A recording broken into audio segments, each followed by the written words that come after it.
Wow. Danny, this is the quietest it's ever been. And Danny's our quiet person, so. Welcome to our city council meeting. We're happy to have everyone here. All the council members are present and our mayor. Thank you for being here. We have no, let's see, excuse me. We're going to do our Pledge of Allegiance, and I've asked our Murray School District Board member, Glo Merrill, if she would lead us in that. Thank you, Glo.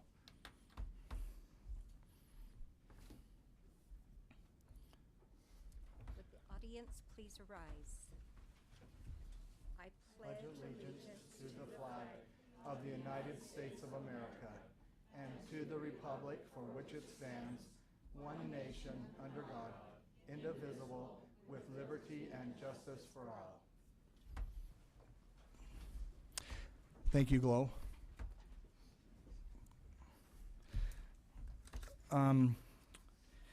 Next on is our council meeting minutes from January 7th, 2020. Do we have any corrections or questions or a motion? I'll move they be accepted. A second? I'll second. All in favor? Aye. Aye. Any Aye. opposed? Thank you. Okay, next we have a special recognition, Murray City Council Employee of the Month. Chris, say it for me, Chris. I knew that. Okay. That's what I was going to say. Our senior civil engineer. And Danny Astle and I will present that. Thanks.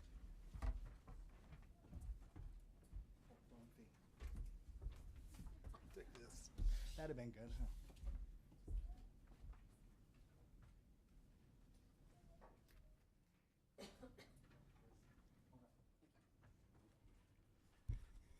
huh? We started this program about 6-7 years ago where we recognized employees, and it has been a wonderful thing for our city to be able to recognize how wonderful our employees are and their dedication.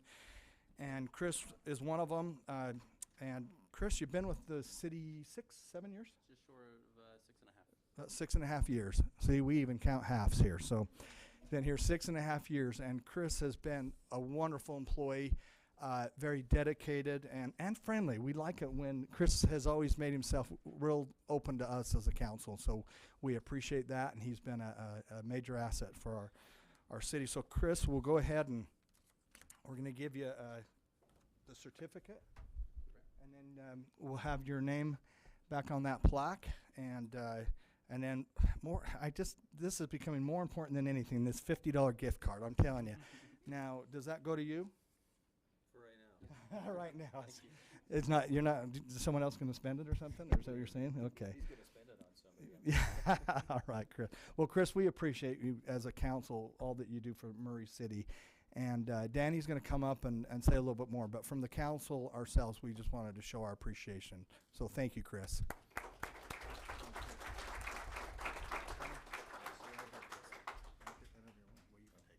Yeah, it's not hurting anything. So initially, our engineer, our city engineer, wrote this, and so these are mostly his words and appreciation. I've got some additional things that I'd like to share. But so Chris has been employed with the city as a civil engineer with the Public Works Department for 6.5 years, as he said. Chris's primary responsibilities include project management, roadway and utility design, construction management and development reviews. He has successfully managed and designed the design and construction of several large-scale transportation and utility improvement projects, including the reconstruction of 5900 South and the resurfacing projects on 53rd South and also 6600 South. And most recently, as many of you know, as the project that's been going on between 9th East and 13th East on Vine Street. He's also managed design and construction of the very popular and hated to begin with, but the very popular Murray Yes. Canal Trail up off of Vine that offered, and those bike lanes that were there. And Chris excels in construction, in the construction field. where he works hand in hand with contractors to complete projects and in conformance with the city requirements, also minimizing impacts surrounding the residents and business. He always finds time to meet with the concerned residents as needed and finds positive solutions to address related issues and concerns. But just a few other things I'd like to share. So our city engineer really appreciates the day-to-day activities of Chris. He never worries about things that are going on out in the field. He always knows what's going on because Chris lets him know, but Chris generally takes care of things, and it's really great for him. He's become an integral part of our engineering division and was recently promoted as our senior civil engineer. Chris has overseen a number of multi-million-dollar projects with great success. He has gone as far as personally repairing sprinklers, planted grass and flowers, and cleaned up construction debris on several projects just to make sure that these small things are getting done for our residents as he sees that they need to be done to keep people happy. Chris has also been instrumental in the development of several grant applications. So as we talk about this evening, these TAP funds, UDOT funds, and federal aid agreements through for federal monies, Chris is a big part of that. Him alone, with him writing grants, has netted the city over $6 million between the county and the state and federal funds for transportation. Chris is well respected among public works agencies. He's an excellent engineer. He works with co-workers really good, provides amazing customer service to our residents. He's a true professional, and I really appreciate it. We're fortunate to have him in our midst. So, Chris, thank you. Thank you, Danny. So I'm going to let him take a minute, but he can introduce who he brought with him. So, go ahead. Thank you, Danny. Thank you, Council. I really appreciate this honor, and thank you to my girlfriend Julie, who has arrived here today, and Sam and Trey, from Trey being the city engineer himself, for coming. You know, I just wanted to say a few words here, and one, thank you again for this honor. I also want to express my gratitude to the council, the mayor's office, and the residents of Murray for the privilege it's been to work for the city. It's been, I work hard because of the pride I feel working for you. Sorry, I'm a little nervous.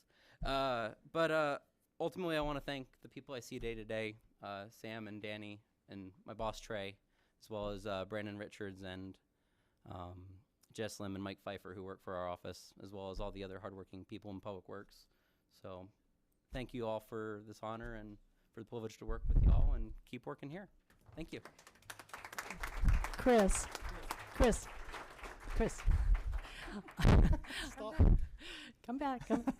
I just wanted to thank you for always being available when I have questions about what's going on with Vine Street or what's going on with the Canal Trail, which, by the way, has been so well received. And so you're an awesome employee, and we really do appreciate you, and stay that way. You're just you really are so helpful and so willing to listen to all my stuff. So anyway, thank you. Thank you. Thank you. Thank you, Great. Thank you. Thanks, Chris. Chris, Trey, you guys can stay as long as you want, or you can go, whatever. But I wanted to ask, first of all, GL, and then I'll ask the council's approval. GL, we have a crowd here, and we've got a lot of things with Dustin Matsumori's confirmation and a public hearing. Could we do those first and then have the citizen comments right before the business item? If you'd like to do that, you can. Council, would you object to that? No. I think that's fine. Is that okay? Sounds good. Okay. I just thought I don't want to overlook the other things first, and then we do that. So thank you very much. For them, so What's that? we have a crowd for them. We do have yeah, that's right. Okay, so we're gonna thank you very much. I appreciate that. Okay, so we'll move on then to the consent agenda. And that's to consider approval of the mayor's appointment of Dustin Matsumori to the Murray City Ethics Commission for a 3-year term beginning February 2020 through January 2023. Doesn't that sound like into the future, 2023? Mayor Camp presenting. It is, Mr. Chair. It's 3 years into the future. Thanks. Thank you for considering this appointment. Many of you probably know Dustin, and we continue to attract great talent of individuals who are willing to serve on our boards. And Dustin is willing to do this. If you look at his resume, it's very impressive, and he's also very busy. So we appreciate him being able to take the time to be part of our ethics commission.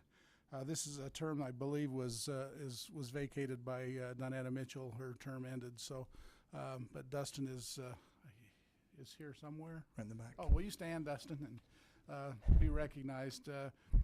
Of course, the Matsumori family is very prominent, and it's been very prominent in Murray, and we're so grateful for you to continue the tradition of service, Dustin. So thank you. Thank you, Mayor. Okay, let's get a motion on that. I move to appoint Dustin Matsumori to the Murray City Ethics Commission for a 3-year term.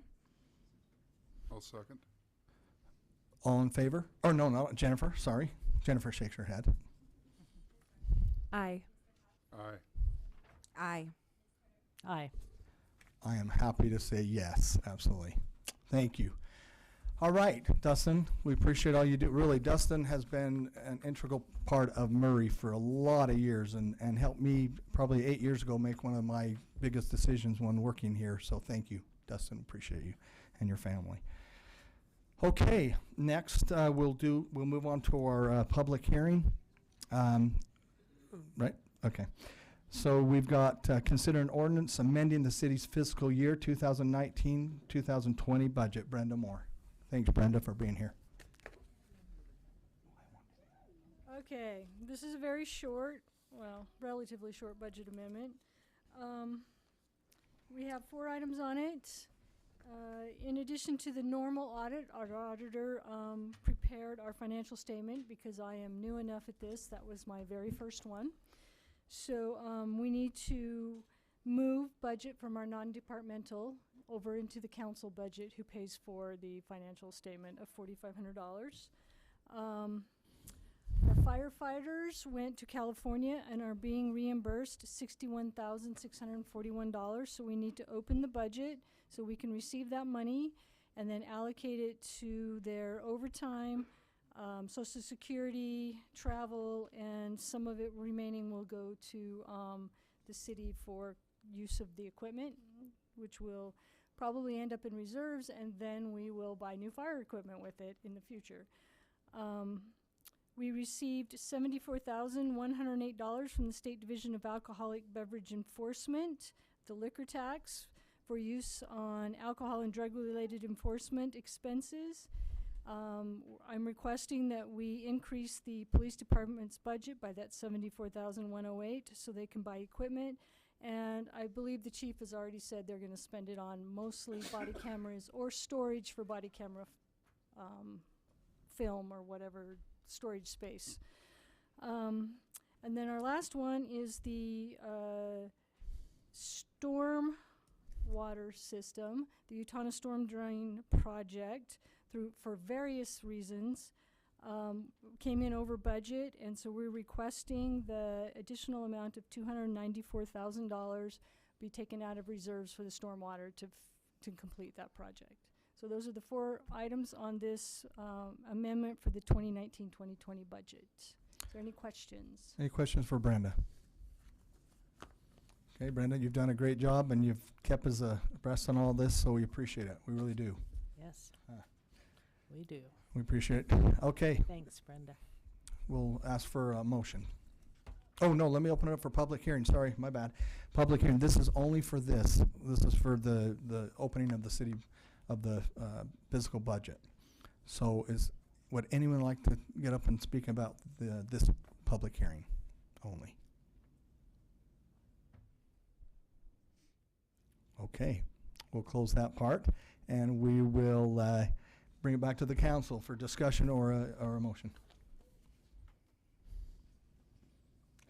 I'll motion to consider an ordinance amending the city fiscal year 2019 to 2020 budget. Okay, we have a motion to approve that. We have a second. I'll second. Jennifer.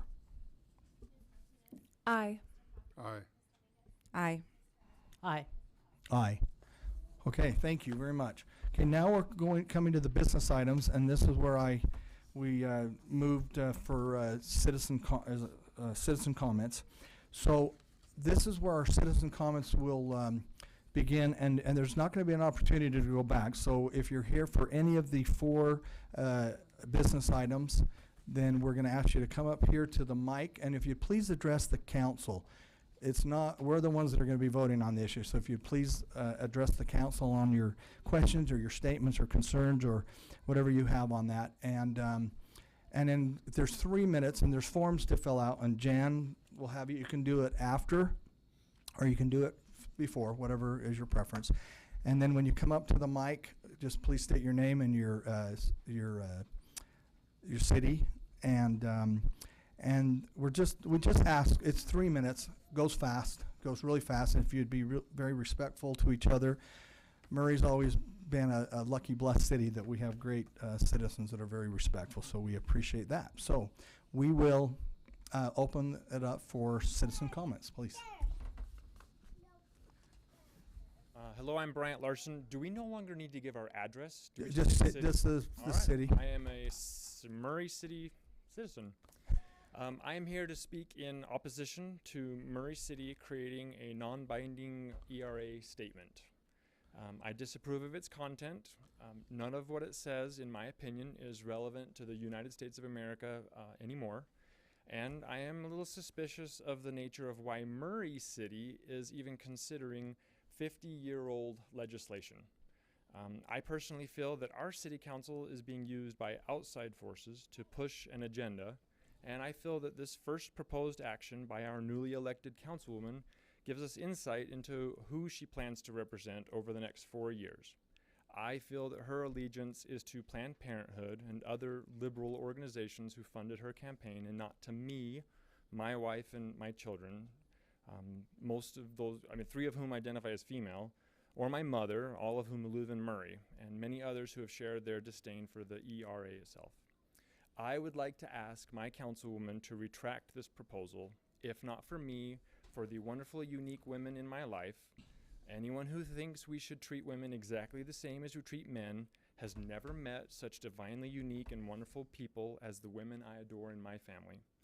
Even the men who stood by on the Titanic as women and children were given priority during the evacuation recognize that there's a great deal of difference between the sexes. What a shame it would have been if the rule was every human for theirself. That's what I wrote down, and I'll include it if you would like it on the piece of paper. I wrote that, and I really do strongly feel that it's no longer needed to enforce stuff that says that we are equal. I mean, look at our city council. We now have a majority female, and you guys were elected by the citizens of Murray. You enjoy the victory of that, and we celebrated that. We wrote about that in the Murray Journal, how wonderful that was. I am not opposed. I mean, it's fantastic. But I feel like if you guys pass the ERA, you're kind of saying we no longer want to celebrate the difference between man and woman, so we would no longer write an article the next time a city has a female majority. It's like we were the first ones to do it, and now we want to make sure we don't celebrate stuff like that. I see that the two sexes are different, divinely so, and I don't think that it's fair to suggest that they are equal by law. If we see discrimination, let's get together and fight it, definitely. But not with legislation that was proposed, I think 50 years ago that it was originally done, If it wasn't ratified in 7 40. years, that was supposed to no longer be ready to go. So anyway, thank you very much for hearing my words. I appreciate it. Thank you. Good evening. My name is Susan Radke. I'm a citizen of Murray. And thank you very much for your comments. I would like to say that I am very much in support of the ERA, and I have been since 1972 when I was in high school and it was first proposed. The ERA states, No, you're good. You're good. Sorry. equality of rights shall not be denied or abridged by the United States or by any state on account of sex. It's 23 words, and that is all it is saying. I want myself, my daughter, my granddaughter, and my grandson to all have equality of rights under the law, regardless of sex. I was a single mother. I raised my daughter alone. Equality of pay would have meant a great deal in my life. That is what I want for future generations and for this generation. So again, I strongly support and I appreciate the council's support of the ERA. Thank you.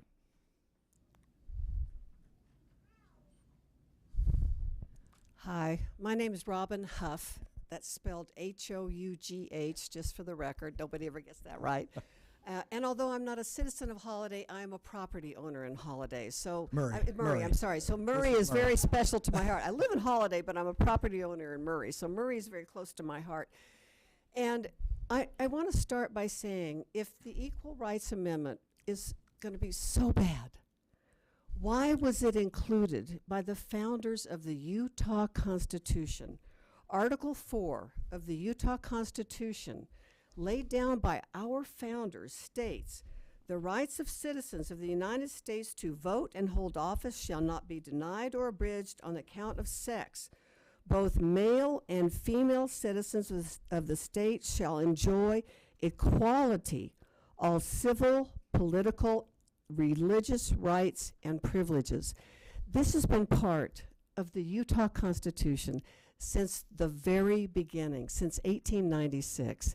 If bad things were going to happen in Utah, because we had equality of men and women, equality for all, civil rights for all, if that was going to be so bad, why was it included in the Utah Constitution?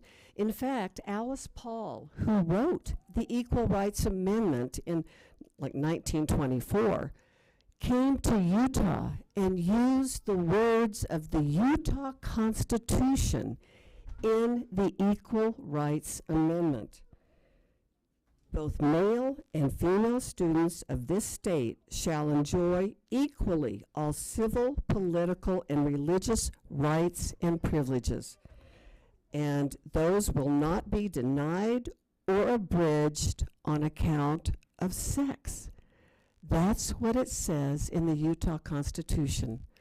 So Murray City, I ask you to do nothing more than affirm what is in the Utah Constitution already. If bad things were going to happen, they would have already happened here in Utah, because we have had this as part of the texture of being a Utahn since 1896. I urge you to do this. I urge you to stand forward and be proud. Be proud of standing up for equality for all. It's the Equal Rights Amendment. Do unto others as you would have done unto you. It's the first thing that we all learned. I don't care what your religion is. We all learned that as a basic tenet of fairness for all. I urge you to support this resolution. Thank you. Next.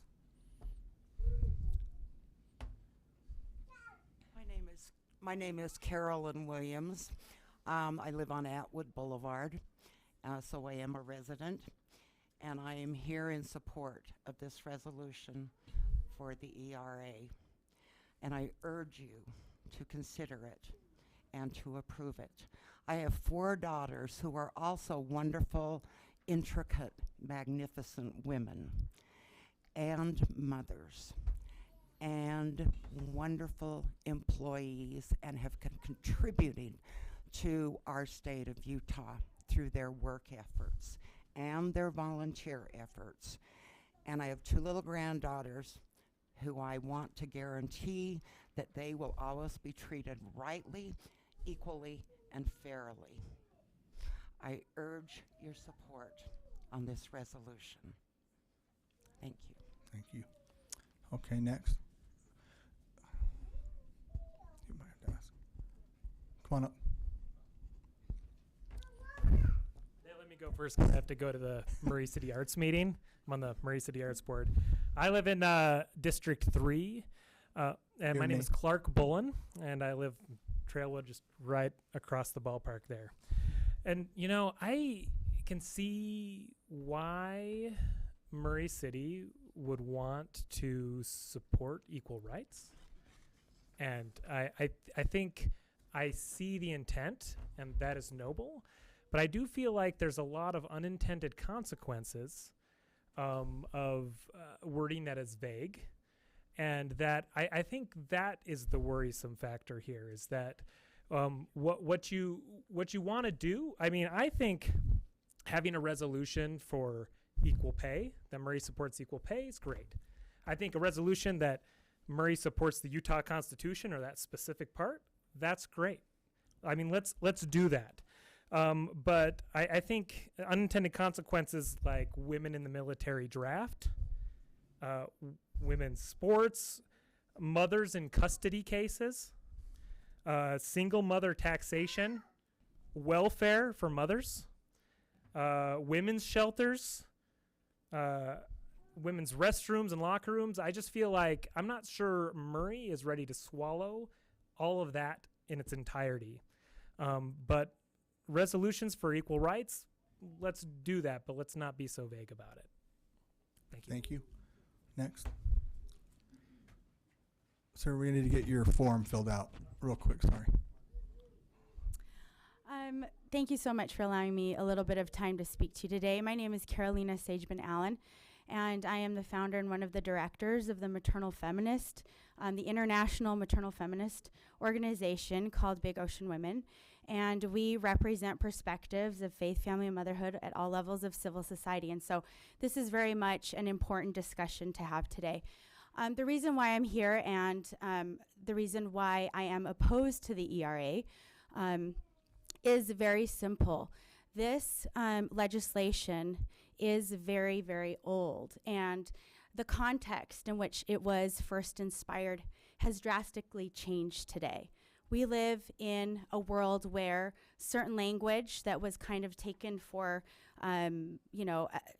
where there was a very broad kind of general understanding and consensus back in the day, even back in 1972, the notion of woman was really solidified, and the notion of sex was really solidified. Today, in our gender identity politics, and we're seeing a really massive overhaul of what that language means. And so I do want to echo in the words that others have said today that it is quite vague, and we don't have kind of a general understanding and consensus of what it means to be a woman today and what sex means and what gender means. The kinds of things I'm seeing in my international nonprofit are really alarming. We are seeing in places where they have taken on this type of legislation, codified it in their constitutions, we are seeing the counter. It's extremely counterproductive to women. We're seeing extreme cases where women in prisons are being allowed to have male inmates, biological male inmates, who simply because they feel as though they are women are then allowed into the prisons and have assaulted women. Women nonprofits like mine who very much are working to do so much good for women all over the world, related to sex-based violence, related to opportunities for work and school and all of these different things, where we're seeing nonprofits being shut down simply because they aren't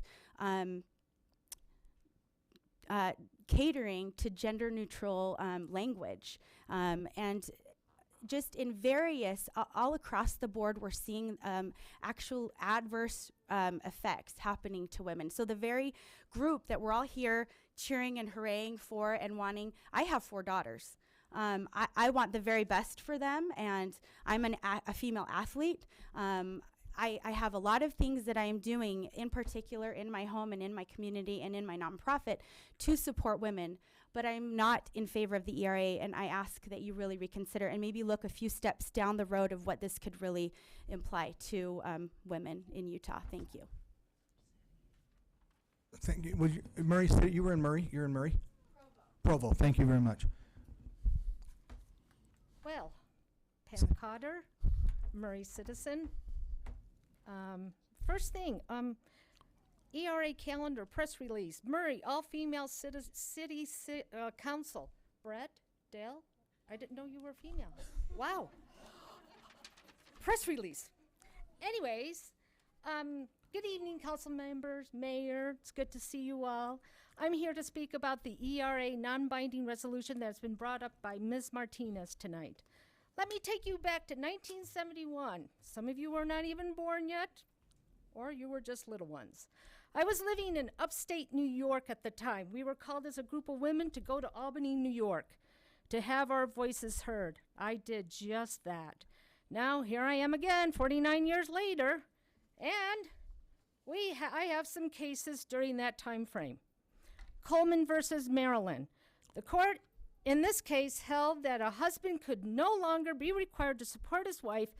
Newspaper reports of the case termed the ruling unfortunate, but admitted that the court had no choice under the state Equal Rights Amendment. Conway versus Dana. This case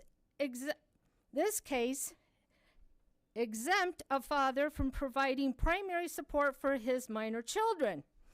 Albert Einstein Medical Center versus Nathan. The trial court in this case nullified a husband's legal responsibility to pay for his wife's hospital, medical bills, or any necessities as previously required by law. Next, Commonwealth versus PA Interscholastic Athletic Association. The court in this case ruled that under the absolute mandate of the state equal right amendments, all school sports must be integrated, including wrestling and football, regardless of sex. That means that students may no longer be excluded solely on the basis of their sex. They may be included, however, because of lack of individual ability. Let me continue. I know this is a non-binding resolution, but the mere fact that this is being discussed worries me. I have some concerns, as I did those many years ago. What will be the impact of this non-binding resolution on the residents of Murray? I think we need this to be tabled so all residents can know about this, not just through the agenda that was posted on the Murray City website. The citizens of Murray should have the opportunity to vote on this non-binding resolution. You represent all of us. And we don't think like each other of us. We have our opinions. Please hear us. Give us time to look at the resolution, ask questions. This non-binding resolution should be on the ballot. Let us not be in haste to put this through so Ms. Kwan can have something to bring to the legislative session in February. If this passes tonight, it will be a black mark on Murray. Tonight, you will all be saying, Murray residents agree with you this. That said, let the record be known that I do not, as a resident of Murray, agree with this passing of the non-binding resolution. Thank you. Okay, next. Okay, I'm Catherine Larson. I live here in Murray, have for 10 years. My husband was born and raised here in Murray, and we raise our 4 children here. It's a great place. So we have this newly elected majority female women's city council, and I don't know, I guess we're oppressed still, and we need some equal rights. I'm not sure how that works, even though our city council women beat out men in their races, but we're still very oppressed. So my feeling is this Equal Rights Amendment has nothing to do with that at all, and it has to do with abortion, and it has to do with abortion and the funding. And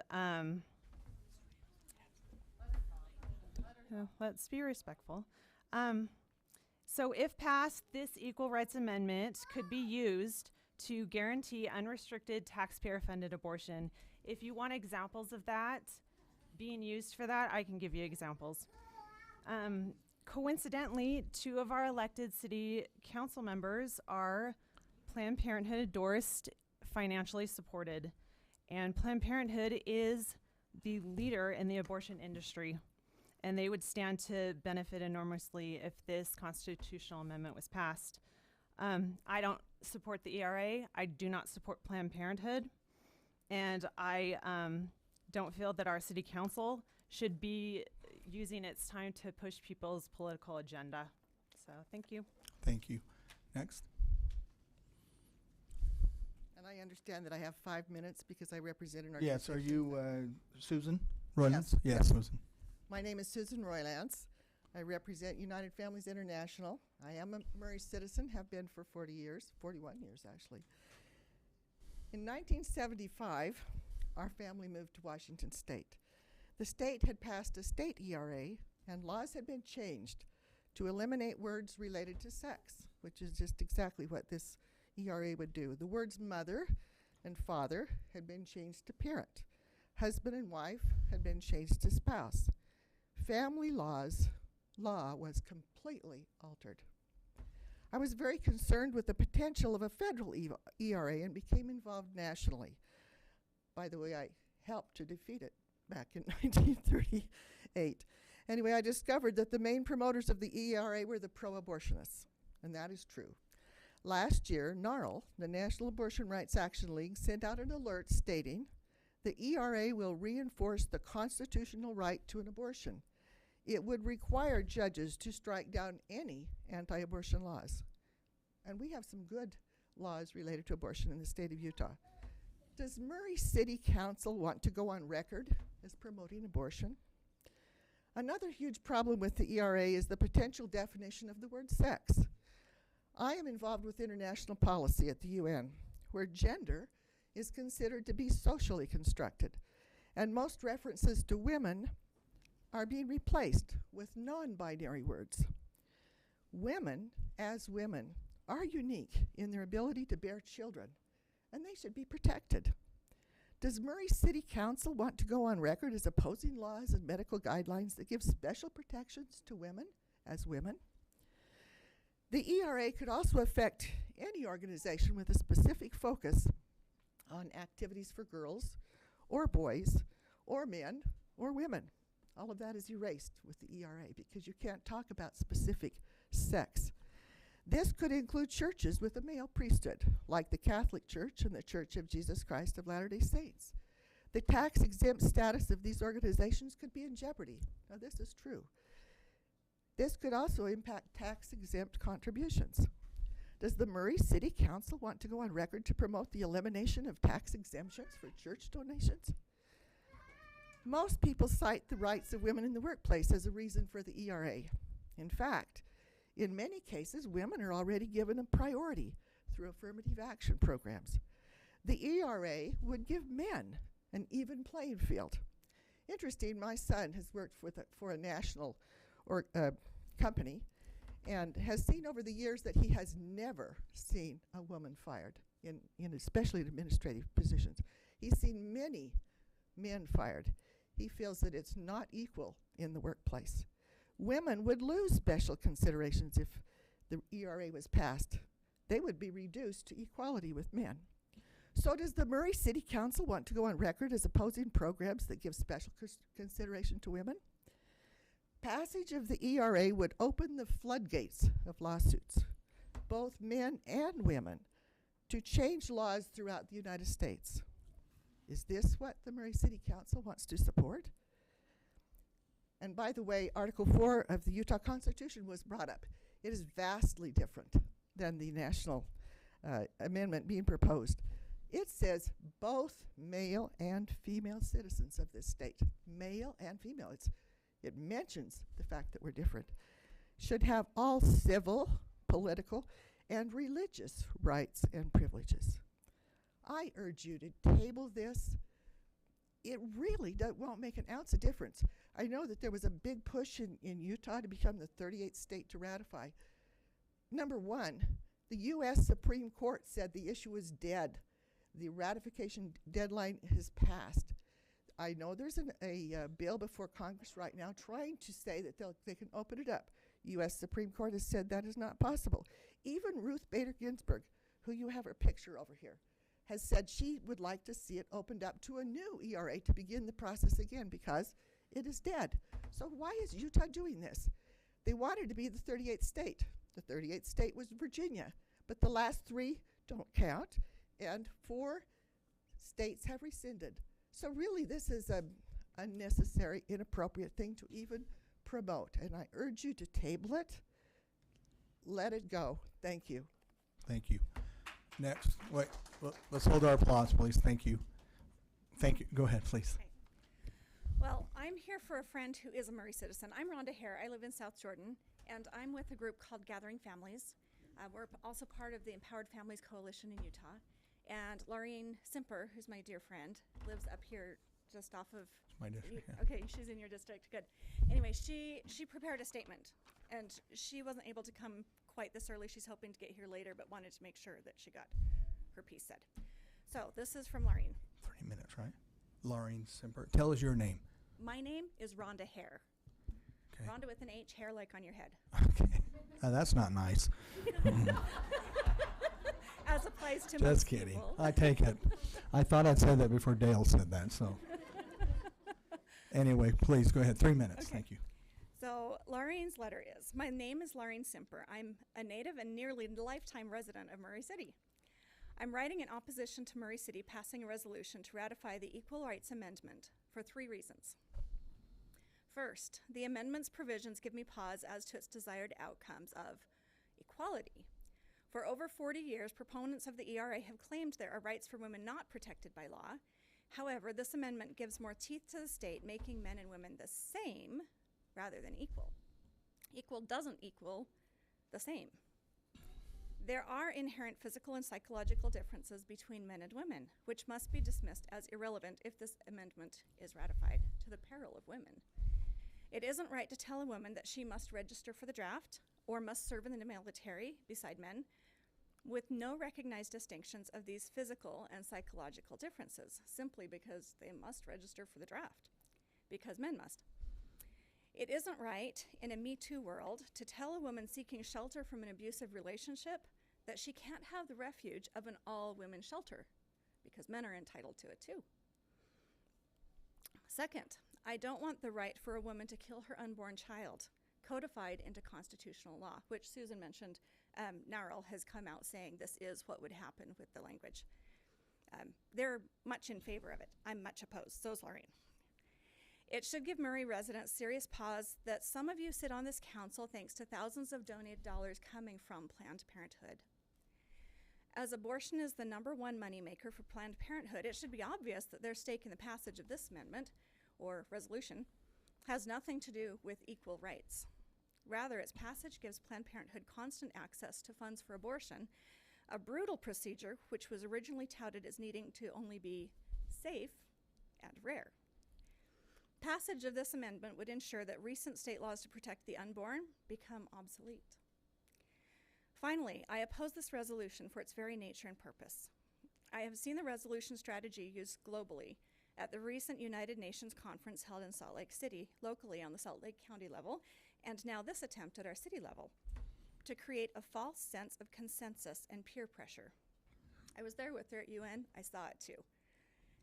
At the United Nations, there was strong opposition, and not by a small minority, to the outcome document generated at the Salt Lake City conference. The resolution process leaves no room for dissenting voices, and the resulting documents and resolutions go forward as a means to pressure legislative bodies 30 seconds. to pass laws they have no business passing. I see these as the same kind of tired tactics as a junior high bully, which Laureen was a junior high teacher for a long time, or Mean Kids Club. They create a culture of community peer pressure, where the only goal is that of tyrannical sameness.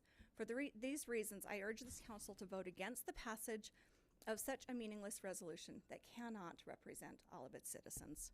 Murray City has needs and priorities far more important than a motion that merely attempts to pressure the legislature into doing something it has no business doing in the first place. Thank you. Okay, next. Landine. I also work for the nonprofit Big Ocean. I'm on their global committee. And my primary focus is Tell me your name. Kim Landine. Sorry. Thanks, Kim. So my primary focus is on the Tell us, international Diane, that's stage. where you're from. I apologize for interrupting again. No, please. Brett, real quick, just because you brought up the hair situation. My father also has a very similar haircut to you. And he's always said that heaven will not be heaven unless he has an afro. So there you there's go. still hope there. But I am from Pleasant Grove. But my focus mainly, as I was saying, is on the international community. Okay. And I see the ERA play out on a national level, and I wrote down all the statistics that have been shared. But as I sit here and as I watch my daughter try to run up onto the stand that you guys are sitting on, you guys are up there because you guys have been privileged to represent us as citizens. You guys have that responsibility to make the choices of what matters and what we value. And I have seen countries, and I talk with women that are the equal among men. They are pulled out of their homes saying, we need you equally within the workforce. They lose their ability to want to be mothers, to be mothers. That's not equal. We are not equal. And I will go on record very clearly, we are not equal. I was sitting down in Ecuador a few years ago at the Habitat Conference for the United Nations after listening to this whole conversation about gender inequality and violence against women. And I remember sitting there laying on the ground in Ecuador looking up and thinking, because of my biology, I am vulnerable. My ability to give birth makes me vulnerable. My physiological person makes me vulnerable. And I applaud every single woman that wants equality and protection for women. But once again, we are not the same. We are not equal in that sense. I remember in one of the conferences in the UN, they discussed this symbiotic relationship between mother and child and mother and father and family. And they put this picture on the screen of this mother holding this child, and it was kind of just over the child. And around this mother, these strong arms of the father wrapping around and protecting this family unit. That ceases to exist when the ERA is written into law. And I applaud Murray for wanting to represent Utah and to take the forefront. Total activists, all for going out in the forefront and willing to fight the battles. But this is not the battle that Utah wants to face. Why are we going back to legislation that was written 98 years ago? 1922. We are not the same as we were in 1922. Why do women believe that we do not have the gumption or the fortitude to write our own piece of legislation right now? Why are we pushing this agenda? It makes no sense to me unless it's just that. It's an agenda. It's not about equality. If it was about equality, they would give the vote, they would give the voice right now to the women that sit in this room. We have the ability to write legislation that on its own merits could go through Congress and could be ratified by 38 states that would protect women, that would protect children, that would allow my little girl to run up onto these same stands when she's older and make those laws. This will stop her from doing this. This will stop her from being able to speak her mind, be able to make the choices she wants to make. And I hope that Murray makes the decision not to do that they will pass this resolution and tell women in 2020 that we have the ability to write our own legislation. That's my ending note. Thank you. Okay, next. Marianne Christensen. I've lived in Murray for 25 years. I'm the house that's on the dog leg at the first green at Mick Riley Golf Course. So y'all know where I live. I know it is. I also represent Citizens for Strong Families. Would you say your name again? Sorry. Marianne Christensen. Okay. Thank you, Marianne. I'm also the director of Citizens for Strong Families, which is a statewide organization that takes up all issues relating to the family. We support the things that keep the family strong, and we oppose things that will disintegrate the family, and we feel that the ERA is one of those things, so we vigorously oppose the ERA. The 14th Amendment and the Civil Rights Act of 1964 already protects equal rights based on sex. So the ERA, if people want to ratify it based on that argument, it's done already. It's not necessary. What the ERA will do instead, based on its vague language, is it will dissolve the distinctions between men and women. Now, many people up here have talked about what the likely outcomes will of that will be, and some even used court cases to prove what the outcomes will be. I'm not going to go through those in depth again, but I do want to remind you just with a bullet point list. Military draft, women's sports, intimate spaces for women separate from men, abortion limits, gender roles, harm to women in divorce or child custody cases, making it harder for women to choose traditional roles, the rewriting of the tax law so that it does not give any benefit to women with children, and on and on and on. So we applaud the motives of the supporters of the resolution, but we also anticipate that it will bring restraints and repressions for women. Over the years, women have made huge inroads in gaining rights, in getting sports programs, and all of those will be undone by the passage of the ERA. Men and women are equally important. They should be protected equally under the law. That's an important phrase, equally under the law, based on sex. As I said, the 14th Amendment in the Civil Rights Act does that already. Protecting both sexes equally under the law does not mean that we cease to recognize biological, physiological, and emotional differences between men and women. Those need to be supported and preserved so that we can support and preserve our traditional families. I urge you to not pass this resolution today. Thank you. Thank you. Next. My name is Gail Ruzicka, and I am president of Utah Eagle Forum, which is a statewide organization.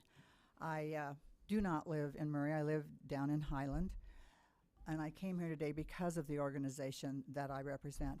The name of Eagle Forum's original name, national name, was Stop ERA. I have a pin on today of this founder of Stop ERA that became Eagle Forum, and that's the woman by the name of Phyllis Schlafly. I would ask all of you to look her up and find out what she had to say and about the ERA, because she was the leader, and she is the one that brought this to the attention of so many people. I don't know who wrote this resolution, but I have to tell you, I like this resolution, at least the first page and a half, because it's written well, and it tells the history of Utah and what women in Utah have been able to accomplish. And it starts out with Utah's Equal Rights Amendment, if you want to call it that. It's beautifully written, and because of that, women have been able to accomplish more in Utah than just about any other state in the nation. Susan mentioned a bit of it about it. It says the rights of the citizen of the states of Utah to vote and hold office shall not be denied or abridged because on the account of sex. And then it goes on to talk about the things that men and women can enjoy together. If you then look at what the Equal Rights Amendment that you're addressing today says, it says equal rights under the law shall not be denied or abridged by the United States or by any state on account of sex. Now, why would we support that language when we have the right language in Utah, and it has worked in Utah?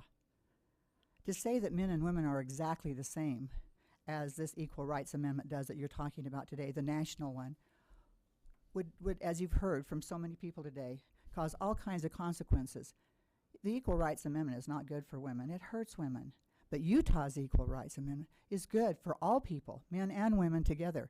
And what's so great about your this resolution you have here and all your whereases, you point out all the good things that have happened to women in the state of Utah because we have the right amendment to make it happen. And as you go down this list, and it starts, back in 1896, and from that time forward, mentions all these women who have done so well in the state of Utah. I like things in here like right now, 5 out of the 9 institutions of higher education in the state of Utah have women as their presidents. 5 out of 9. And it says that currently that the state superintendent is a woman, and she's a friend of mine, and I'm so glad she's a woman, and that she has that. And I need to ask, do I have 5 minutes because I represent an organization? No. Yes, Dale says yes. Okay, I just wanted, I was trying to look at Dale. make sure I didn't go over. And I just wanted, because I wanted to share with you about all these women who've done so well here in the state of Utah because we have the right amendment. And we don't want to replace this amendment with a federal one. Why would we give up our state's rights to the federal government by passing the Equal Rights Amendment? Because that would be what happened. You heard about some of the things that would happen today. And what about women in private spaces? Private spaces are so important. Women do not want to go to the gym and share showers with the men. I don't want to take my grandchildren to the swimming pool. When I get to the swimming pool with my grandchildren, the boys go through one side and the girls through the other side, and you walk through the dressing rooms. We can't get to the pool and swim without walking through the dressing rooms. And I can tell you, what I see in the women's dressing rooms, I don't want to take my little grandsons there to see that, and vice versa. But that's the kind of thing that would happen here. We need those private spaces. They are so important. And sports, men should not be able to play women's sports. We're fighting that battle all over the country right now. But these women in Utah that have done so well, like Becky Lockhart, who served as Speaker of the House here in the state of Utah, a woman. I was there through all those years with Becky. She did a marvelous job. Thank goodness we have our ERA here. We talked about right now the majority of judges in the state of Utah are women because of our ERA. Don't do this. Please don't encourage our legislature to give up our state's rights, because our ERA will be replaced by the national if that becomes law. Let's keep our state's rights, and let's not pass this resolution today. Please. Thank you very much. Thank you. Next.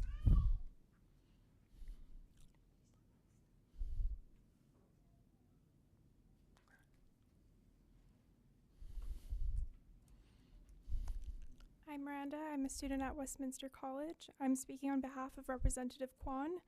I would respectfully like to add that she is not in need of anything to bring to the legislative session. There are over 1,100 bills being introduced for the 45-day session, and she is also personally working on obtaining affordable housing for seniors, and she's working on better accessibility to mental health care for first responders, and comprehensive background checks for individuals working in schools. So she does have her hands full, but she does want to send a message.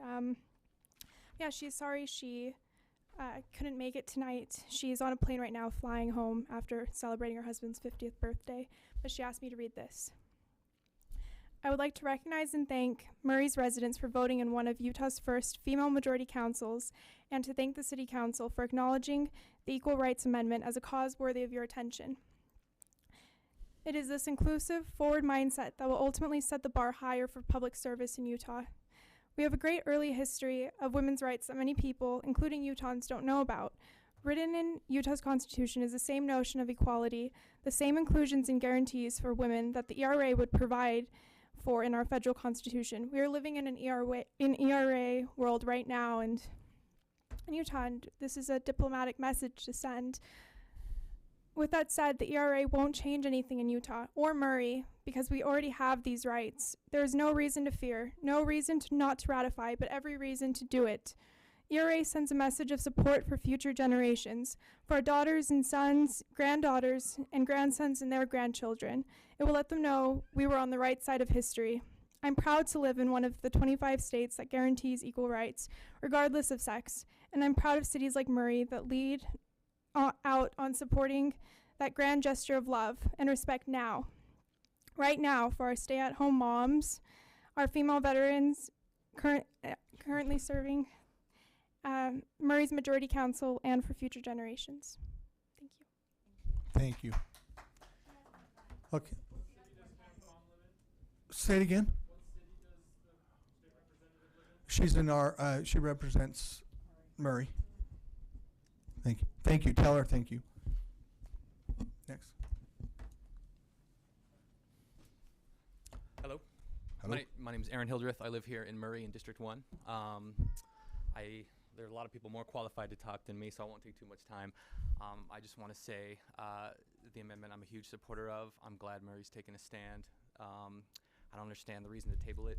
We've been talking about it for nearly a century. It's time to do. And I'm proud to live in a city where they'll stand up and do the right thing. And it's made me a Murray citizen for life. Thank you. Thank you.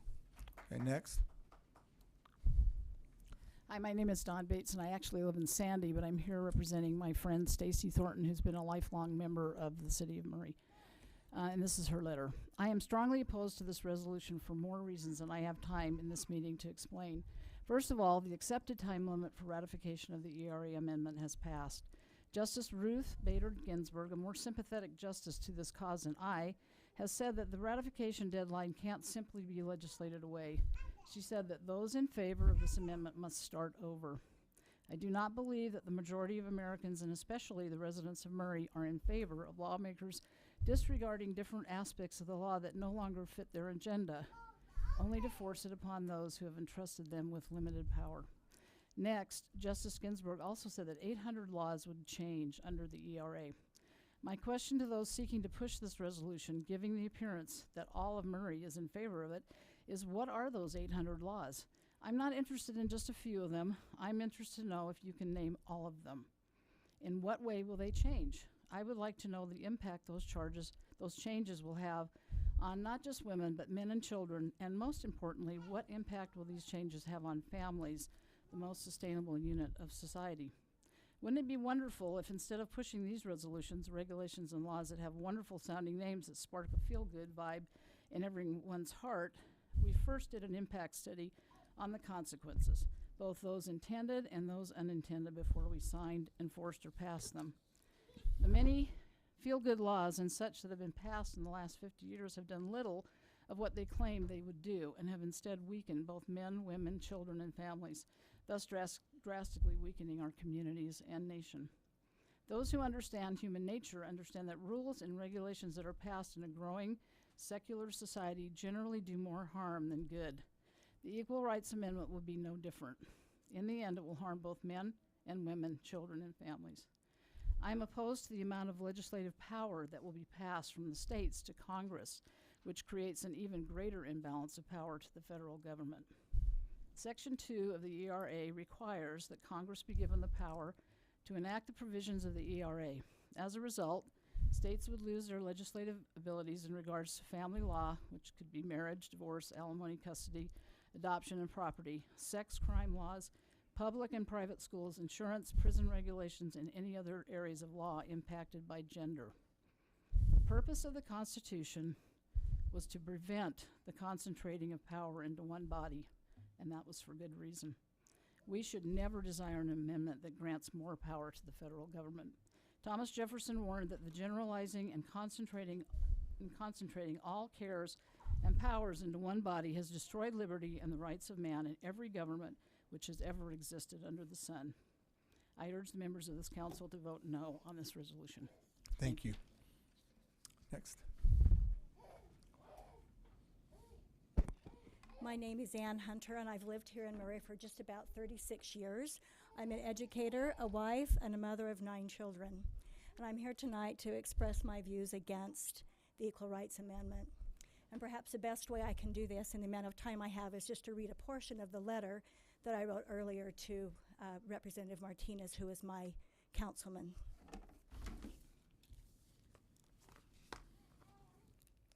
I do support equal rights for all under the law, but there are problems with the ERA amendment. It is my understanding that it removes legislative powers from the state and transfers those to the federal government. Laws that address marriage, family, and issues between the sexes would be controlled by Congress, executed by the federal government, and interpreted by the federal courts. It does not allow exceptions to be made for women. It does not guarantee workplace accommodations for pregnant women or Social Security benefits based on a spouse's income for stay-at-home mothers. It is possible women could be stripped of financial protections in case of divorce and their special standing of wives, widows, and mothers ignored. Fathers may be relieved of the responsibility to financially provide for their children. Alimony and child support may not apply. The vagueness of the amendment's language would leave it open to interpretation. There are no guarantees women would not be forced into combat, or that abortion wouldn't be allowed on demand at every stage of pregnancy, or that men assisted by drugs and surgery could invade protected female space. I urge you to table this resolution. Please do not perpetrate discrimination and considerable harm to women by encouraging laws that do not benefit them, or at the very least, take this issue to current voters citywide before you offer your support to the ERA amendment. Thank you. Thank you. Next.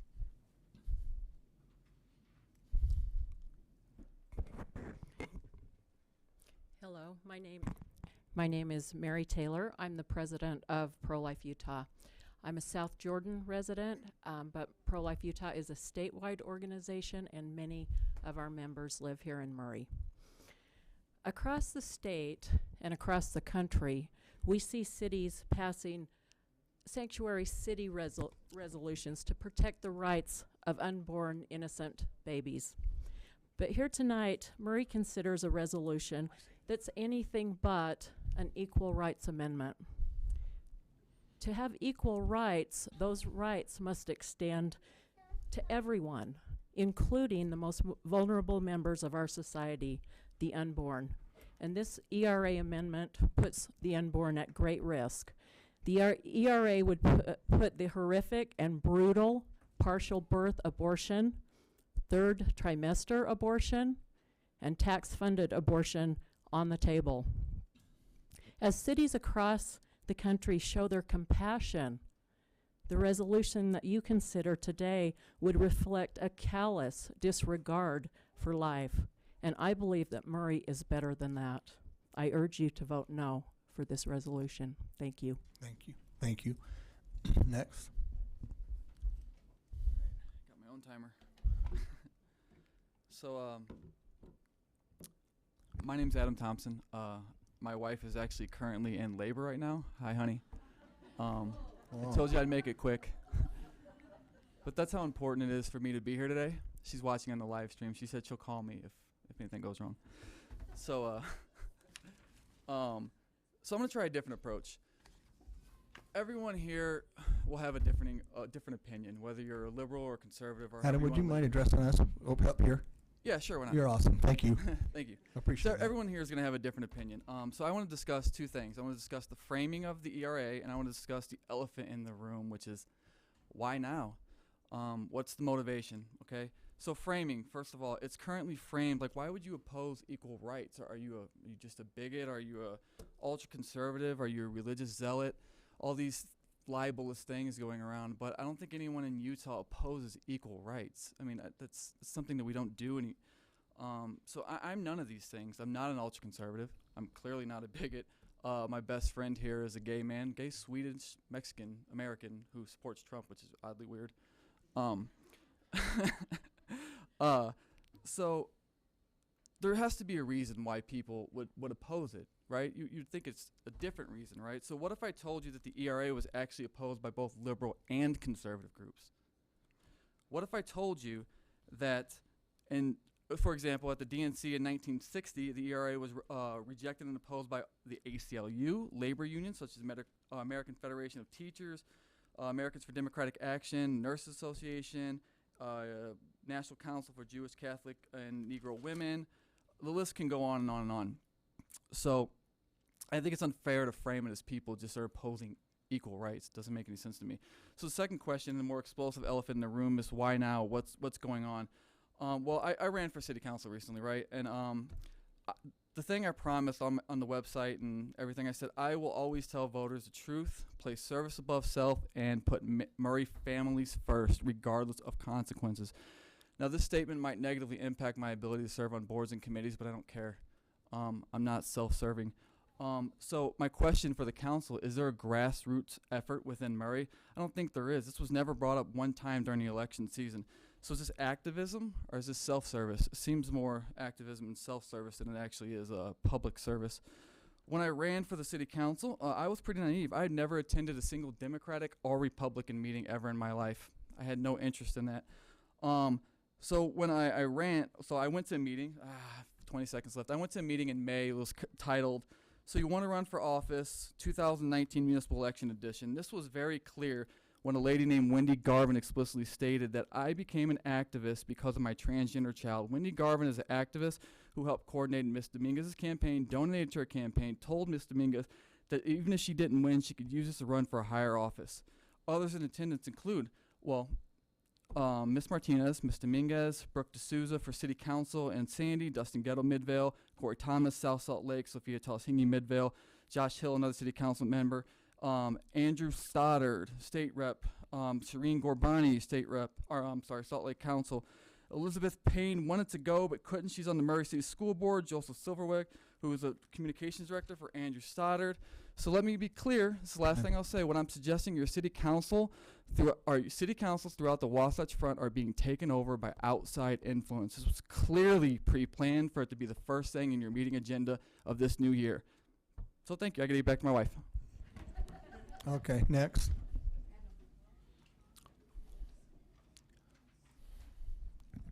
Good evening, council members, mayor. My name is Beverly Krangle, and I've been a Murray resident for about 40 some years. And I am opposed to giving up more rights. So many of our state rights have been taken over by federal, unintended, but nevertheless taken over. We send our income taxes to federal so they can pass them back with strings attached that have a lot of unintended consequences. And I do believe that this would harm our residents. I have two daughters. One is a stay-at-home mother. One has been voted into President's Club for a corporation that's located in Utah, but it's national, well, actually international. She's been voted President's Club twice the last 2 years. So they each have different goals in their lives and different places in their lives, and both have been very successful. So I don't know what rights would be gained and what time would be included to change the wording in all these laws that already have gender-specific names. I think we have better things to do than to spend time on this. I think we need to, a lot of our educational systems now, we have so many state core standards based on federal passed down, and many parents are saying, my kids aren't learning the regular math like they need to, and an engineer said, I would not hire one of these people if they don't know how to do regular math. So anyway, with that, I would urge you to table it or to totally defeat it, but I don't see one thing gained from my experience of many years. Thank you. Thank you. Next. Brett, don't hold it against me. I still have hair. Okay, I won't. My name is Jeff Collette. I'm a Murray resident. I just wanted to point out to you an article in the Deseret News Wednesday, November 20th. It's by Valerie Hudson, who claims and says that she is a dyed-in-the-wool feminist. And she's opposed to the ERA for a couple of reasons.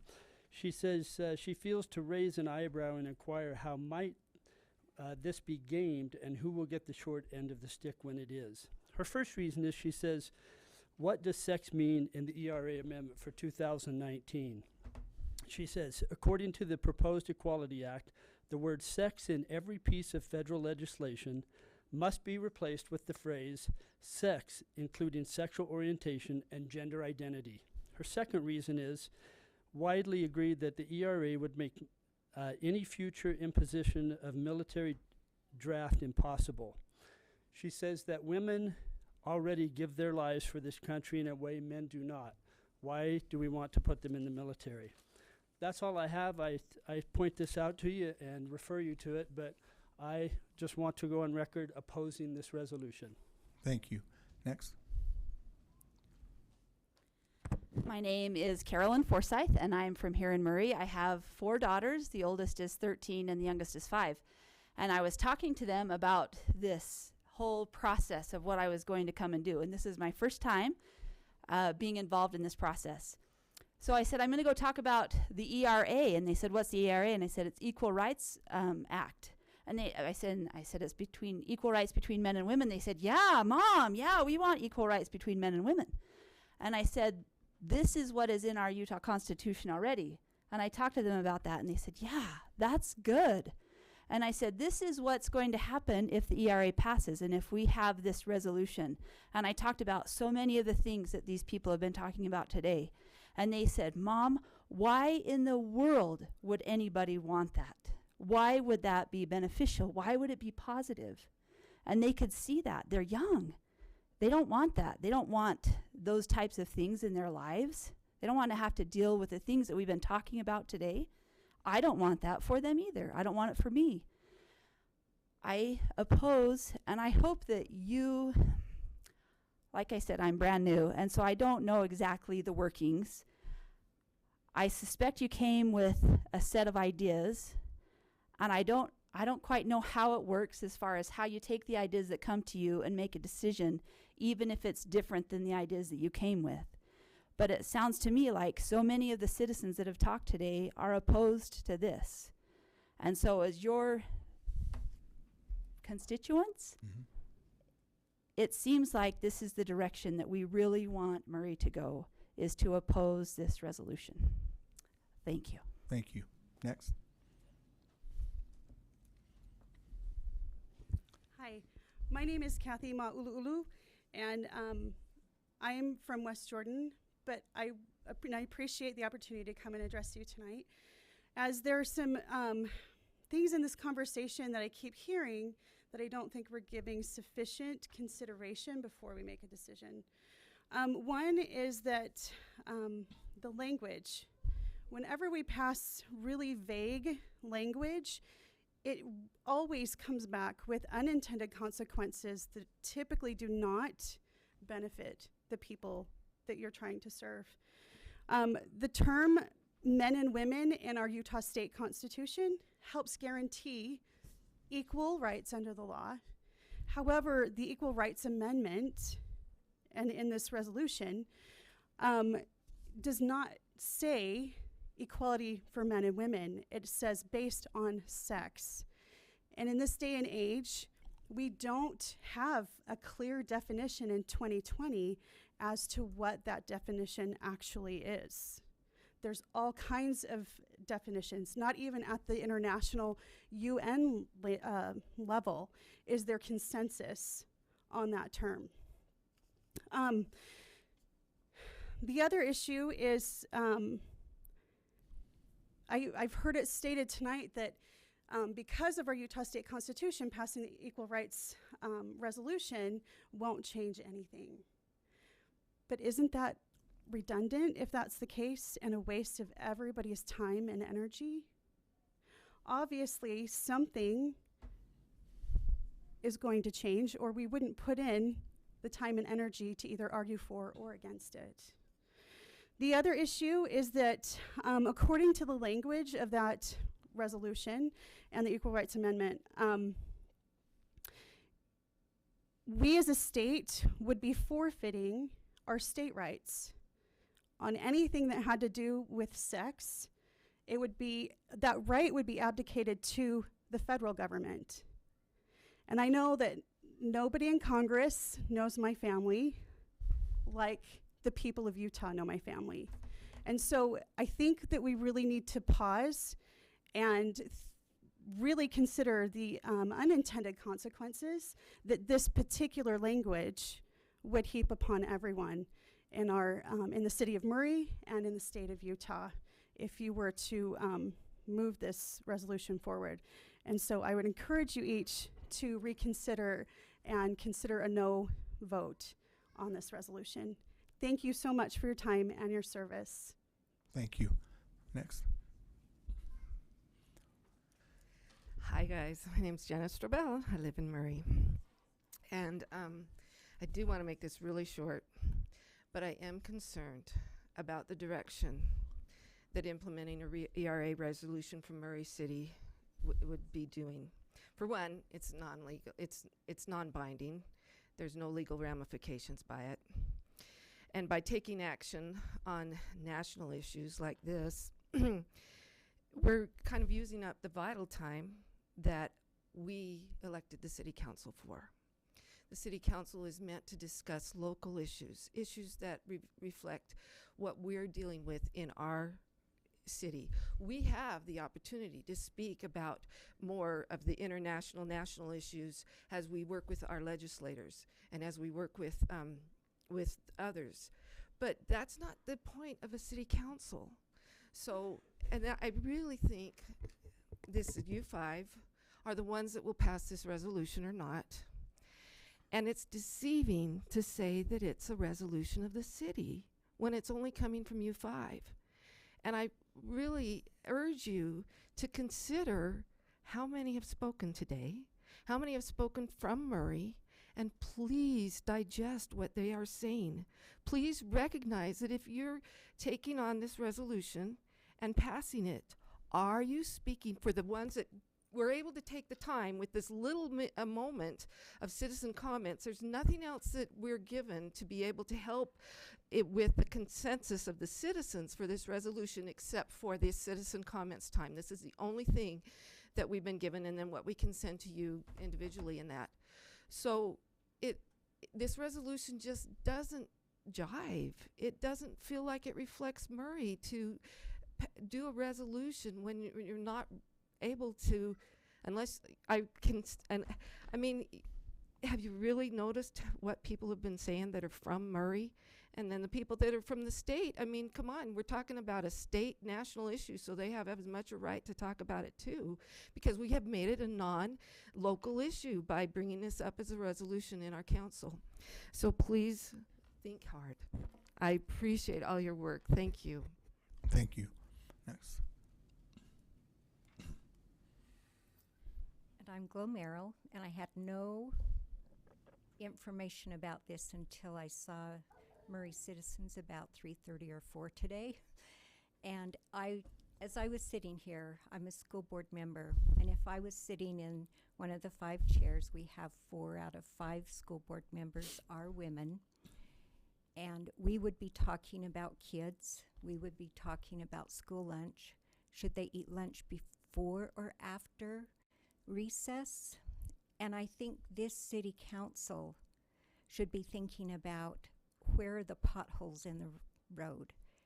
What's our new fire station looking like?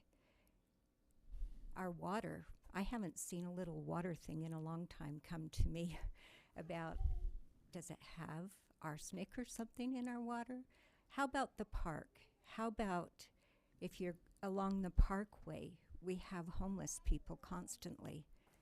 So the city council is for the citizens of Murray, not the citizens of the world or the nation or the state. I know Karen Kwan, and I will tell you, I've talked to her many times about education. She is a legislator. That's where this information should be tonight, is at the state. And then all of our citizens would be able to vote on this. Vote, not just to, you know, within a few hours, no one even knows about this.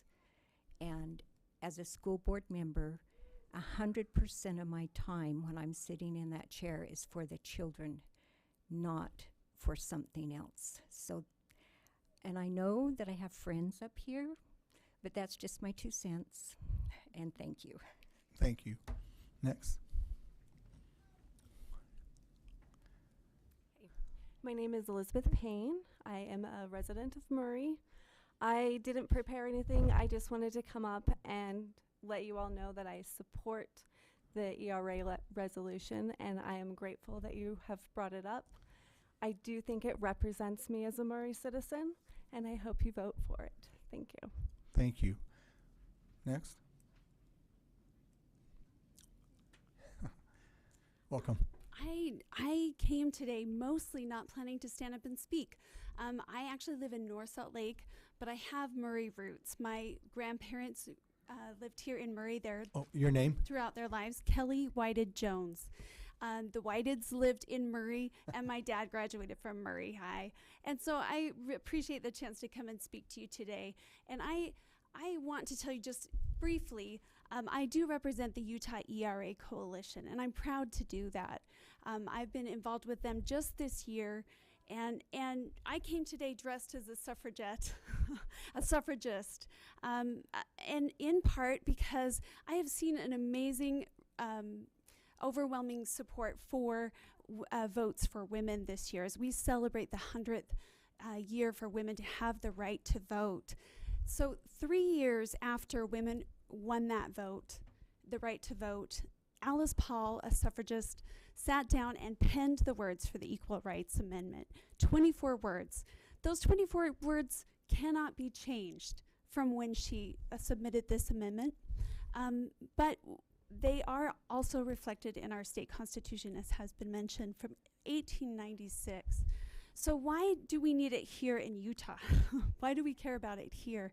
If we already have an equality clause, I would like to say Utah women travel. Many of you travel, and how wonderful it would be to have these rights and privileges extended as we move from state to state. 25 states do have an equality clause, but many states do not. And so for consistency reasons, it's important for us to have the Equal Rights Amendment. What is the tangible benefit of the Equal Rights Amendment? What I can promise you, the tangible benefits are that when your daughter goes to court over an equal pay issue, her claim will be met with a different level of judicial scrutiny. So right now, if she goes to court, it's considered intermediate scrutiny. And in those cases, many women lose. They are forced to prove not only that they have been discriminated against, but that there was an intent to discriminate. Intent is a very high legal bar to cross. And so many women with a credible suit lose in the courts. What this offers, and the reason that Justice Ruth Bader Ginsburg did support the Equal Rights Amendment and said that that is the amendment she would like to see happen in her lifetime, is because it would raise the bar when women go to court. So their court cases are then seen with strict scrutiny, the same scrutiny that is used in the 14th Amendment. Justice Scalia, one of the more conservative members, said that the 14th Amendment does not consistently cover the discrimination based on sex.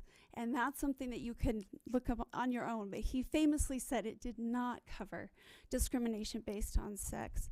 So I will tell you that I'm here fighting for my 16-year-old daughter, that she will have the same rights that I have had.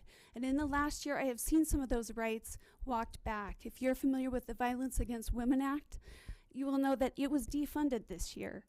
The privileges and the rights that our daughters have at this moment can be walked back, watered down, and changed with one administration.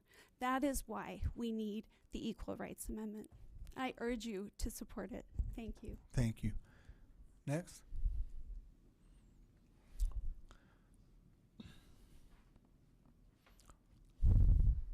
Hello, Council. My name is Alexander Teamsma. I'm a resident of Murray, District 1. What up? What up? He say what up? This may be a little weird for everybody else in attendance. I did not come to speak regarding the ERA. I hope this will be an exercise in brevity, though I do not want to take away from the discussion that the majority are interested in. Last year, I came to the council asking that they consider legalizing short-term rentals, such as Airbnb and VRBO. I actually spoke with Councilmember Martinez regarding this when she was campaigning. She was kind enough to call me back. Yeah, and I just hope that with this new council, maybe the process of consideration can be expedited. Whether you vote one way or the other, I understand that is the will of the citizens, but let the record show that I am in favor, and I would love to speak privately regarding this when appropriate. So thank you very much. Thank you. Okay. Any other? Look at everyone, they're all going, oh. This was more popular than our budget time. How do you like that? Huh. Come back. Chickens and bees. Yeah, that's right. Oh, we got one more before we close. Hi. Hi, my name's Kathy Prestwich. I'm a resident of Murray, 27 years. I just want to go on record. I oppose the ERA, and I hope that you will consider the things that have been said and think about it, because it's important. And thank you for your service. Thank you. She's going to have you, Kathy, she's going to have you fill out something. Okay, well, I won't take much time. I just wanted to let you know that I'm a resident of Murray, and I have been for over 20 years, and I'm in favor of the resolution. I think a lot of the horror stories and the myths about the ERA are as unfounded, and a lot of things have been passed already, and I think it would just be consistent overall and throughout the country, and I hope that you will consider passing it. Thank you. Tell us your name again, sorry. Oh, Claire Turner. Thank you, Claire. One more. Hi, I'm Mike Prestwich, a resident of Murray for 27 years as well, and just kind of curious to see how this process came about. It's been interesting to watch those that have presented on both sides. I'm opposed to this. I don't feel like this represents the attitudes of Murray citizens. This isn't something that when I'm out and about and visiting with my neighbors that this kind of a topic comes up, and so it leaves me to wonder, well, where did this come from? It just kind of seems like it's from left field, and it's not really an item of great interest for Murray citizens. So taking all that into account, I would strongly recommend a vote no for this resolution. Thank you. Thank you. Okay. Are there any more? Do I dare ask, huh? I think, okay. We'll finish there then. We'll close that part of the citizen comments. And I've asked, and I'll ask again, since we've got all these other things here, and I know everyone wants to talk or wants to be here when we vote on them, but would it be okay? I've asked our chair, Dale Cox, and just want to make sure everyone else is okay if we move it's last on our list, number 4, if I move that up to the first. It'll be okay? I'm okay with that. Okay. Yes, no, yes? Yes. Yes, okay. I was checking with GL. Okay. Oh, heck, I already Trying to checked. I over saw, here in my corner. hey, I saw the nod already. Okay, now let me say something real quick. So we will now consider this business item, and since I'm conducting, I'm going to take the opportunity to go first real quick. And it's interesting because when you're conducting, you get to go last usually because everyone votes before you. But I want to be able to, sometimes it doesn't feel real when I'm the last person voting and you vote different than everyone else. I want to let you know that I am asking that we table this. And the reason why I'm asking this, and someone said to me, said to us, talking about us earlier, they said, do you ever change your mind? Change your mind during the middle of something? And most of the citizens, we love them and they love us. Well, I don't know if they love us, but they really like us. But they'll say to us, oh, you've already made your mind up all the time. They say that to us all the time. That's not true. That is not true with us here. I've seen it several times. Diane and I've done this several times where we look at discussion items and we have no idea. We might have an idea what we're going to do, and then sometimes we go another direction. And I'm going to tell you, I didn't sleep one lick Saturday night to Sunday, and I went 24 hours almost without sleeping, and I've had a rough time sleeping because of this. It has been hard. I told my wife, who's here today, I says, this used to be fun, being on the council. It still is. It still is, but this has been a really tough thing for me, and the reason why I'm asking to table it is because when I represent my district, which is District 5, I think Janice has said that earlier, I actually listen to what my citizens or the residents of District 5 have asked me to do. And I haven't heard any of them ask me to do this. In fact, on the contrary. And I have come in here before and voted something that I didn't feel maybe like I wanted to go that direction, but because there were so many citizens that wanted me to go that direction, I voted that direction. So I am following that today, where I think it would be wrong for me personally if I voted for this, and I'm looking at several of my constituents. I have so many here today, probably more than anybody here. In fact, not probably, I do have more than anybody here today. And it would be wrong for me to vote for this because I represent them. When I got elected, I didn't say I will vote for something I want. I will vote for something that you want. And so I'm going to uphold that. I'm going to uphold that today, and I am going to ask that it be tabled. But before I move on, I want to make sure that everyone here understands this new council, they're impressive people. I want you to know that 2 weeks ago, if anybody thinks that this is a man versus women thing, it's not. Because Dale was voted in 2 weeks ago as the chair by the majority, which are women here. I voted for him too. I had to because I felt obligated. I'm kidding. Anyway, Dale was voted in by the majority. I was voted in as the RDA chair, which is an important position, by the majority here.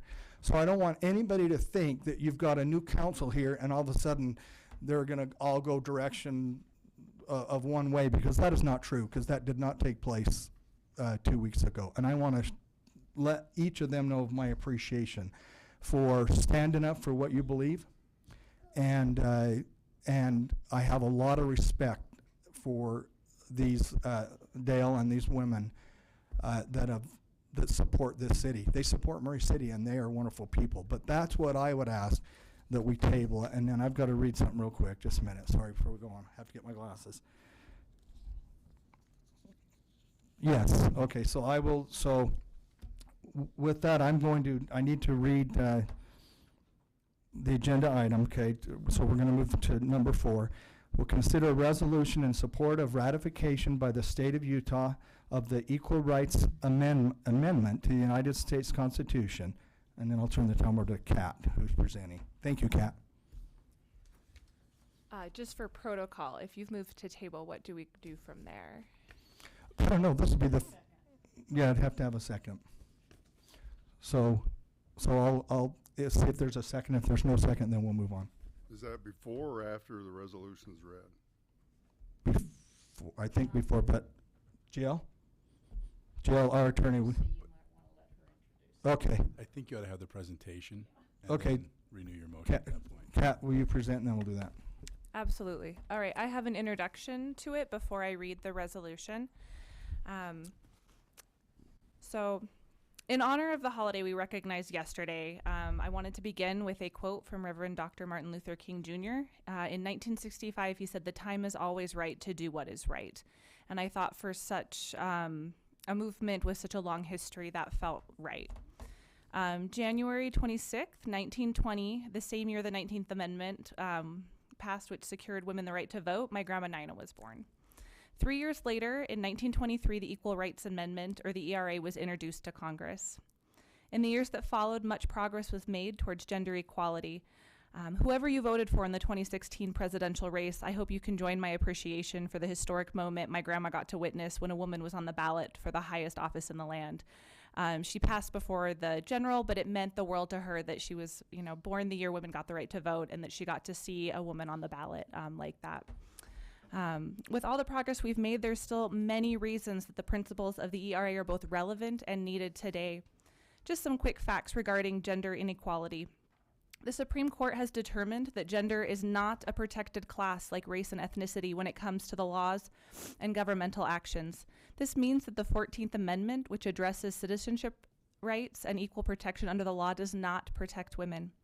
Women are half as likely to receive a pension as men because Social Security still defines women as dependents.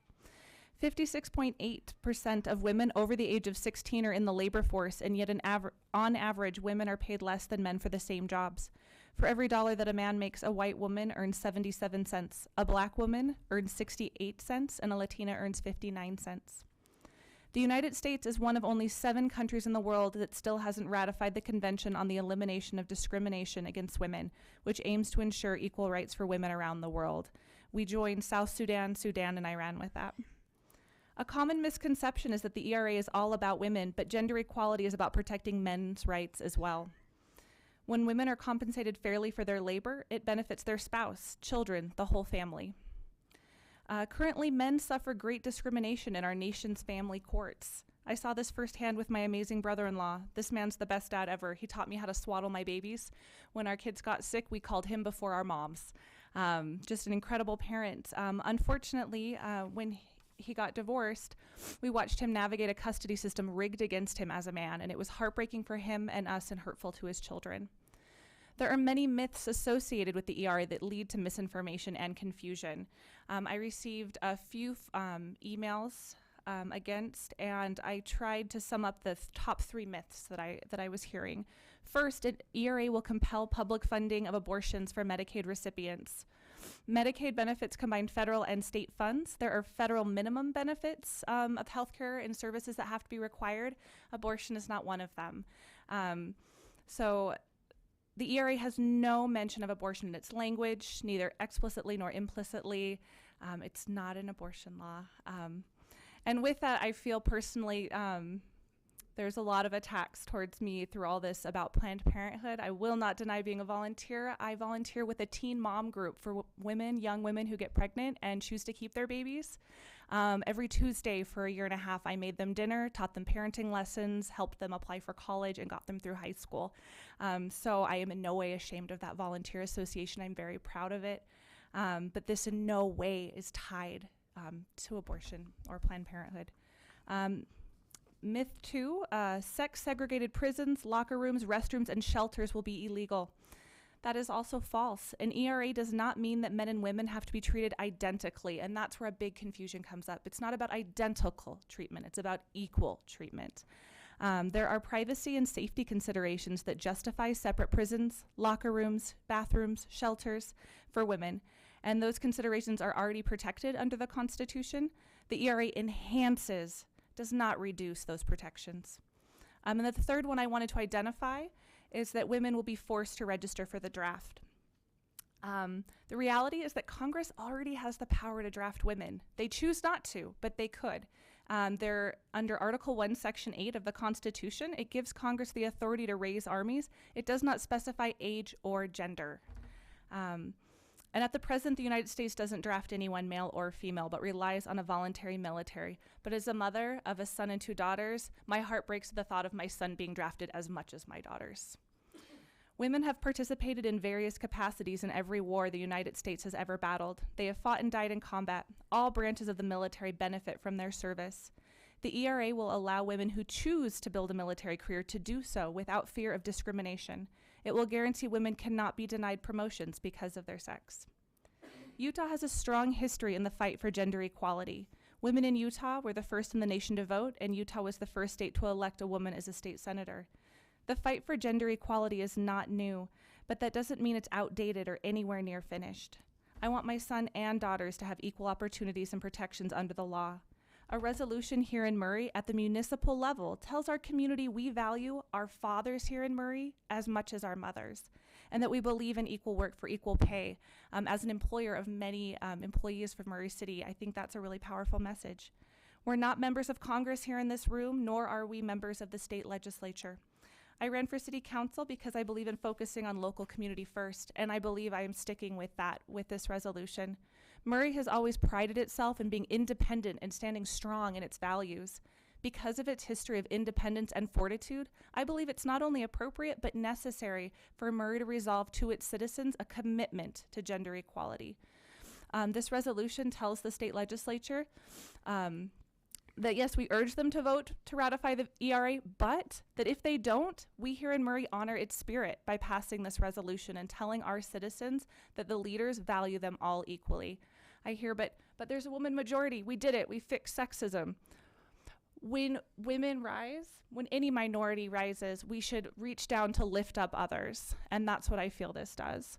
100-year-old movement isn't going to be perfect. I absolutely agree with those that have said that.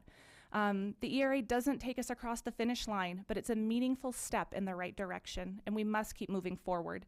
And as we do, we must always keep in mind how the work we're doing helps lift up not only women, but people of color, keeping our LGBTQ neighbors safe and in mind with all pieces of ordinance and legislation, and ensure inclusion of our community members with disability. Sean with the Murray Journal conducted a poll on Facebook. Last time I checked, it had overwhelming support, something like 70%.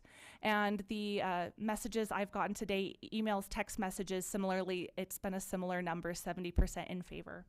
And I say that just to say that we are listening and reading and taking in that information. I would love to set an example here in Murray to profess our values and keep moving forward to a more equal and fair city together. So that's my opening for it. Do I need to read the resolution to move forward? Is that the next step? Okay. I'm going to pull it up on here. All right. All right. A resolution in support of ratification by the state of Utah of the Equal Rights Amendment to the United States Constitution. Whereas Article 4, Section 1 of the Utah Constitution, adopted in 1895, states, "The rights of citizens of the state of Utah to vote and hold office shall not be denied or abridged on account of sex. Both male and female citizen," I won't touch it, I apologize. "Citizens of this state shall enjoy equally all civil, political, and religious rights and privileges. And whereas when Utah joined the nation in 1896 as the third state to include women's voting rights in its constitution, Anna Howard Shaw, one of the nation's greatest suffrage leaders, expressed no surprise that the men of Utah had chosen to lead in this way. She said, 'Utah is dear to the heart of every woman who loves liberty in the United States.' And whereas suffragist Alice Paul, in drafting the language of the Equal Rights Amendment, was advised by Utah Senator George Sutherland, who drew upon Article 4, Section 1 of the Utah Constitution. And whereas Utah should tout its history of being a leader in equal political rights. And whereas on February 14th, 1870, Seraph Young, the grandniece of Brigham Young, was the first woman to legally cast a vote in any election in the United States. And whereas in Utah in 1896, Dr. Martha Hughes Cannon became the first woman in the United States ever to be elected as a state senator, and a statue of her will join that of Brigham Young in the National Statuary Hall in Washington, D.C., recognizing Martha Hughes Cannon as a pioneer for women's equality in government. And whereas Utah should tout other important firsts, including Christine M. Burkle, who in 2016 began serving as Utah's first female Brigadier General of the Utah National Guard, and Rosie Rivera, who in 2017 became the first female sheriff in Utah and the second Latina sheriff in the United States. And whereas Utah must reaffirm this historical example of women leadership and highlight the advances of Utah women today, including women presidents of 5 of the 9 institutions of higher education in the state, a woman currently serving as the state superintendent of public instruction, the latest of many women who have served in that role. 24% of current Utah legislators who are women, 7 of whom, 3 House and 4 Senate, 4 of whom are women of color, hold leadership positions. A current majority of women judges, many women mayors, city and county council and commission members and school board members throughout the state.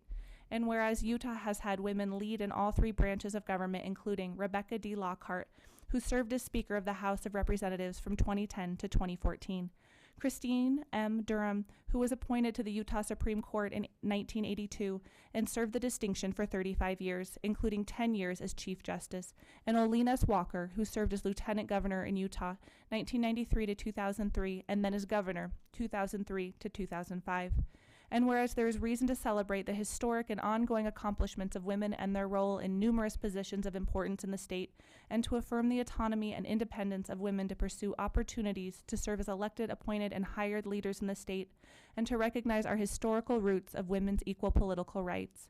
And whereas Utah's state constitution is a shining example to the nation, that women everywhere shall have equal political rights and enjoy equally all civil, political, and religious rights and privileges.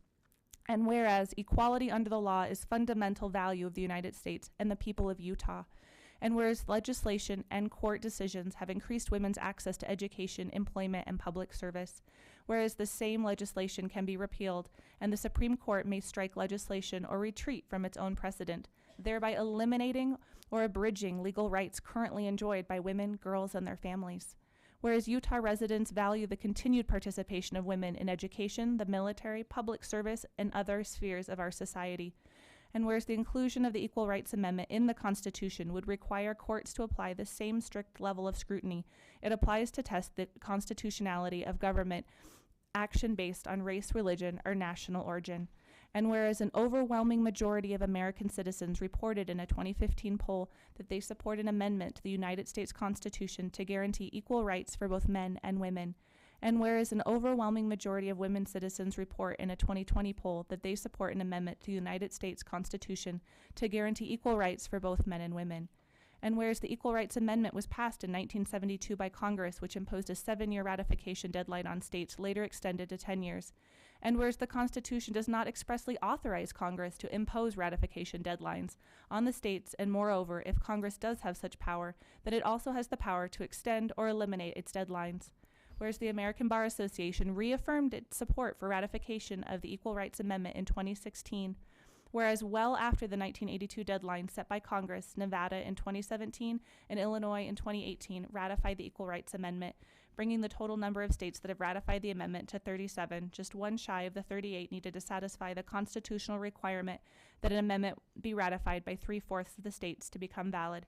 And whereas the Equal Rights Amendment states, Section 1, equality of rights under the law shall not be denied or abridged by the United States or by any state on account of sex. Section 2, the Congress shall have the power to enforce by appropriate legislation the provisions of this article. Section 3, this amendment shall take effect 2 years after the date of ratification. Now therefore be it resolved by the Murray City Municipal Council as follows.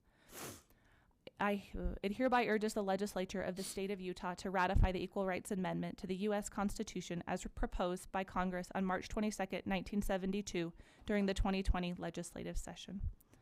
So that's the resolution. Thank you, Kat. I would like to make a motion to amend, I believe it's the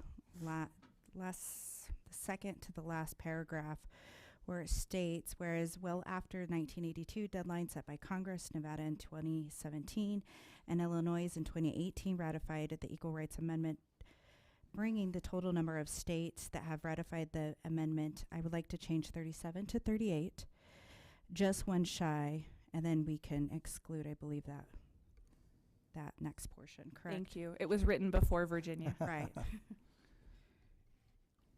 So that's a motion you made? That's a motion. Thank you. Do we have a second on that? I'll second. Okay, so we have a motion and a second, and let's bring it back to the council for discussion.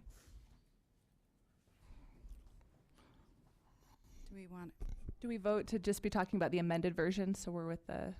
Correct. Is that correct? We're going to do that first, or no, don't we? To vote with the amended version. Is that correct? What?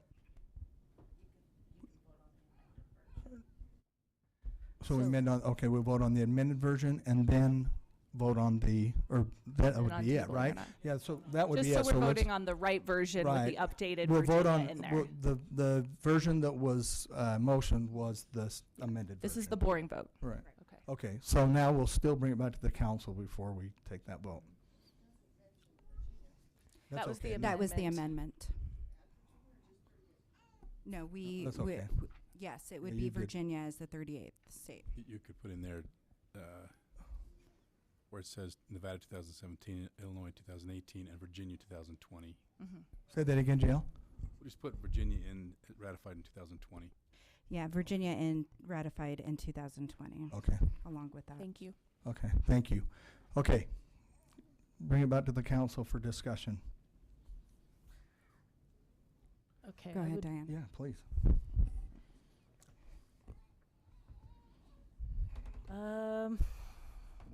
In 1972, I was at the Salt Palace with my son, who at that time was in a stroller, and we were fighting for the Equal Rights Amendment. It was something at that time that was very important to me, and that hasn't changed. The information I've received from my constituents, I've had 5 correspondents. 2 of them were negative, and 3 were positive. And a few weeks ago, I also received a couple of positive emails where they asked me to vote yes on this resolution. And so as I thought, what can I say? I mean, Kat said so much when she was talking about the proposals, so I don't really feel like I need to go over that again. And then I received an email, and so I'd like to read that to you.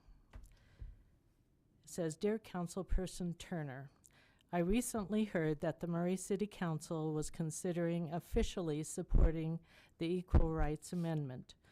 When I heard this, I was thrilled. Since I was a child, I have dreamed that our country would truly embrace the principles of equality that I was raised to believe our nation held as a core value, and finally ratify the Equal Rights Amendment. I wanted to come speak at tonight's meeting, but I have a community council meeting this evening, followed by another engagement, which I am unable to reschedule. Since I cannot be there tonight, I wanted to write a letter to share my feelings about the Equal Rights Amendment. I am proud that the city that I call home is considering making this move. Utah was the first state to ratify the right to vote for women. It seems fitting that our state be among those to help to finally obtain equal rights for women as well. I think having Murray officially support the move to ratify the amendment makes a wonderful statement. I remember last summer I was talking to my 2 young boys about the Equal Rights Amendment, and they were both shocked and outraged to hear that under the Constitution of our nation, I did not have the same legal protections as they did simply based on my gender. They asked how this was possible. I explained that when I was a child, there was a move in our country to amend the nation's constitution, but that a lot of misinformation was spread around out of fear and lack of understanding of exactly what the amendment would do to our laws. This misinformation scared people and continues to scare people today, because once an incorrect idea is out there, it is hard to convince people of the truth. I urge you not to allow the fear that is generated by this misinformation to dissuade you from taking this wonderful stance in favor of the Equal Rights Amendment. The ERA does not make separate bathrooms illegal. It does not automatically make women eligible for the military draft. It does not disallow shelters to be separated by gender, and it does not impact divorce law or custodial law in a negative way. The Equal Rights Amendment does make sure that a woman receives fair pay for the work she does. It makes sure that a father does not automatically lose his custodial rights based on his gender. All the Equal Rights Amendment does is guarantee that all members of the United States receive equal treatment under the law, regardless of gender. The Equal Rights Amendment protects both men and women. I sincerely hope that the City Council of Murray will vote in favor of voicing their support for our state to make the historic and long overdue action of ratifying the Equal Rights Amendment. Sincerely, Cynthia L. K. Reese. So that kind of sums it up for me as well. I think it's very important. I thought it was extremely important when I was pushing my son in the stroller in 1970, I think it was 4 actually, and I think it's equally important now. I know it's not perfect, but I think it's really important. So, okay, that's my say. Thank you, Diane. Well, thank you all for being here. I know at the new council we wanted to bring you guys out. This is our 2nd meeting. We are definitely a united front here, and you know, I represent a community as well that is not heard, and unfortunately a lot of them aren't here, and I've heard from them directly as well, and they have called me and emailed me and texted me. So I just want to remind everyone here, I hear you. I wrote notes, and I really appreciate you being here. With that being said, I do want to echo Kat's words. You know, we bring a different view to Murray, and it's a view and a voice that hasn't been heard for a long time, and I am a part of that representation as well. And this was very important to me to bring this forward. We do work with our state legislatures as well. I will be working with them throughout the legislative session directly. And it's important. Our state legislators also represent us, and they listen, and I actually wanted to say that I encourage you all to contact your state legislature. And if you don't know who they are, please talk to one of us, and we would be happy to let you know or look them up as well and let them know what your support is on this. But I do want to read the statement from a citizen who couldn't stay here, and I will go ahead and read it. I'm here to express opposition to turning this Murray City Council into a venue for national issues. Murray City Council's responsibilities lie with local issues, including placing and then enforcing appropriate land use and zoning policies, health and safety issues related to police, fire, water, and sewage treatment, the power company, and the power company. Council members were elected to address these issues. If council people are more interested in these state and national issues, I suggest they run for Mark Weekly's seat, Kathleen Reeby's seat, Senator Kathleen Reeby, or Ben McAdams, Mitt Romney, or Mike Lee's congressional or Senate seats. I strongly object to any attempt to bring the national contention to Murray. We have plenty of issues to occupy your attention. This is from Lee Britton. That is one of my constituents here in Murray. I also just want to finish off in saying and a part of that representation is we are also part of a younger generation. And I see this as something that I also have to consider the youth, my kids, and their voice. And this is something that I have heard from them as well. So thank you so much for all being here. Thank you, Rosalba. Anybody else? I just want to build Dale, you want to say something? I just wanted to say that, Kat, and I don't know anything about your polling, but I just thought it was important because of my statement that I made earlier that it's important that I listen to my constituents. I looked up the polling, and I don't know anything how you do your polling, but it's 107 people, and I don't even know if they're all Murray, so they're probably not. So anyway, I just wanted to make that clear that for me, 100 people on a poll would never make me be able to make that decision. I would have to listen to my constituents, and that's what I've done, and I know that's what each of us have done. But that's why it's important for you to know that I have listened, and it has been tough, because when you hear equal rights, I'm going, duh, who doesn't believe in equal rights? Of course we believe in equal rights. And anyone sitting up here knows how I feel about equal rights. I am absolutely for them.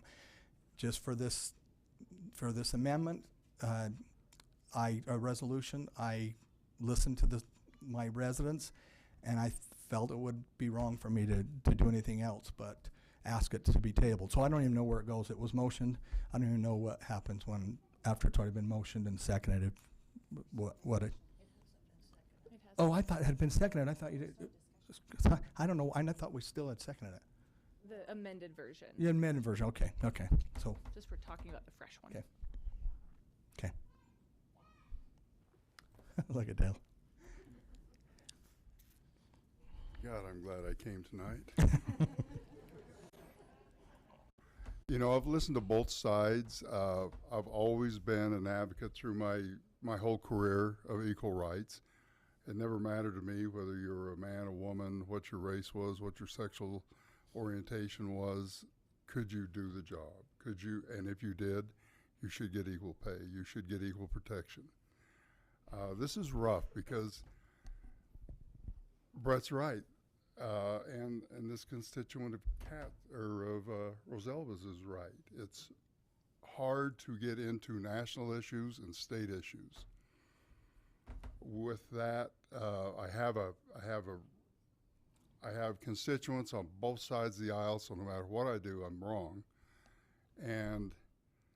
But I believe in equal rights, and I believe that if we're able to do something to move that needle just a little, wiser people than us can take that needle and move it in the proper direction. There's been a lot of information here, some of it factual, some of it emotional, some of it,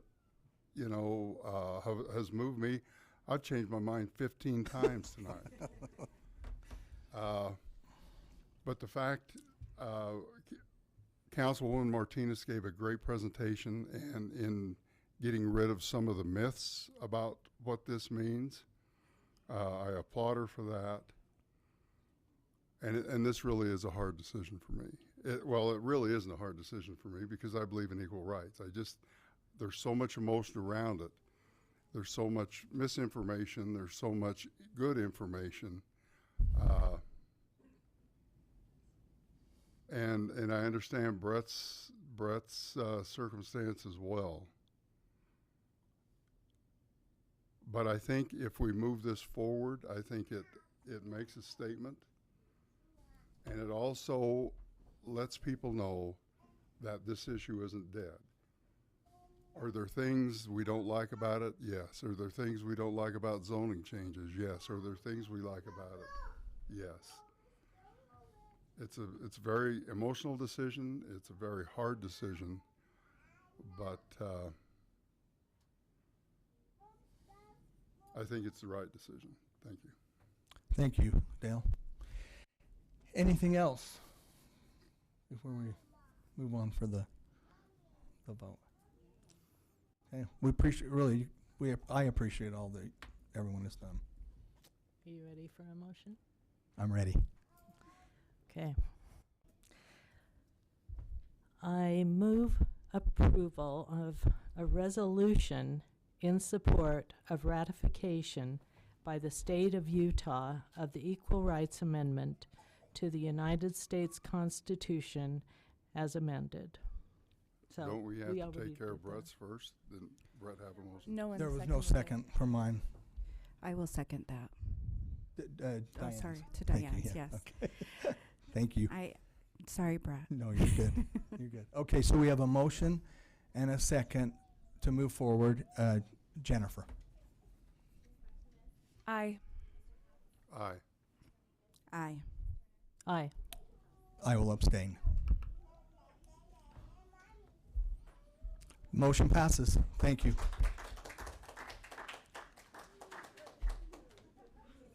Thanks, everyone. Okay, this is the longest I think we've ever stayed. Everyone's, you're welcome. Thank you. Thank you, everyone, for being here, and thanks for your respect. You guys were awesome. Jan, do you need anything? We I know. still have. Yeah, I know. Jan thinks. I'm We just still have. trying to thank everyone. I guess you guys want me to thank you, but I'm going to thank you anyway. Thank you, everyone. We appreciate you coming. We're not done. No, we're not done. We're not done. We still have part of my meeting, but this part, if you don't want to stay, you can leave. But we'll take about a 2-minute break, and then we're going to move into our 3 other business items. So, I'm not free to talk right now. so if you don't mind, Or if you we wanna watch appreciate you, but we'll move you on. Thank you. You're totally fine. You did great. Council Cat has a good.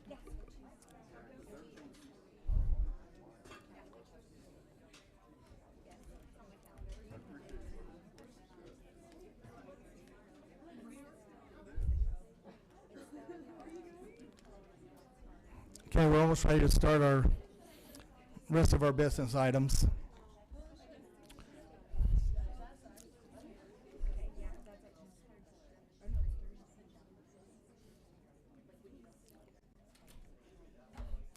Okay, thank you so much, everyone. We appreciate it. And we're going to, if you don't mind, Melinda, we're going to shut the doors if you don't mind, so we can get this part of the, everyone thought I meant we were through. I didn't mean that. Jan's going, we're not through. I go, I know. Come back to this stuff. Murray City paper. I didn't even know about that. Wow.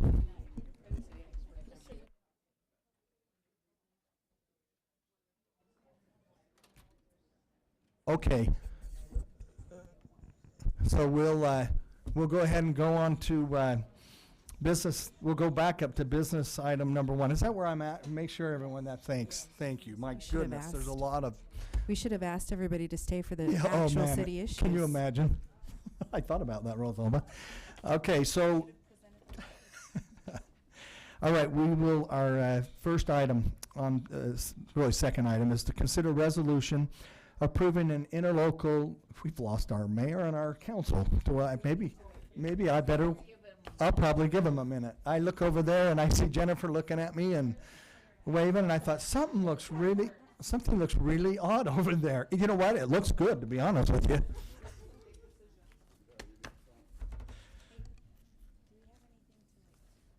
I know.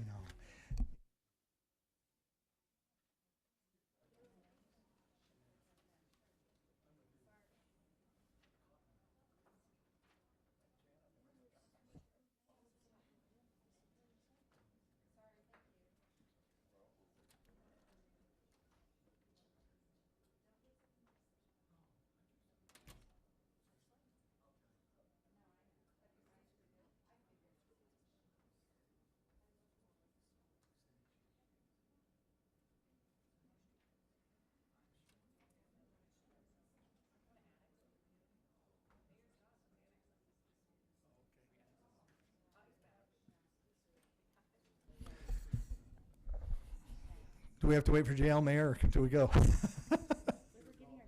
I love it. Your call.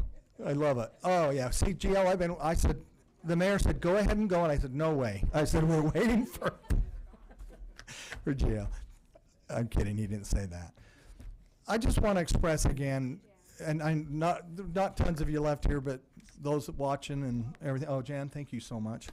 Is that this is how Murray City is. It's amazing. I mean, everyone was so respectful. It was a tough issue, and everyone was very, very respectful, and it's what we've come to know of Murray. When we've done anything, everyone's been so respectful. So thank you, and we will continue on. Okay, so our second item, consider a resolution approving an interlocal cooperation agreement between the city and Utah Department of Transportation, UDOT, for Transportation Alternative Program, TAP, funds to install sidewalk along Cedar Street from, wow, we covered a lot tonight. I thought we'd include Cedar City. All right, Cedar Street from 6100 to 6200 South. Danny Astle presenting. Thank you, Danny. Yeah, I think our sidewalk total just went up about 300 miles. Yeah, that's right. So what we have before you is a resolution approving the interlocal agreement between Murray and UDOT to receive these funds into our budget or in the future as we go forward with this plan to create better sidewalks for a school path to Liberty Elementary. So.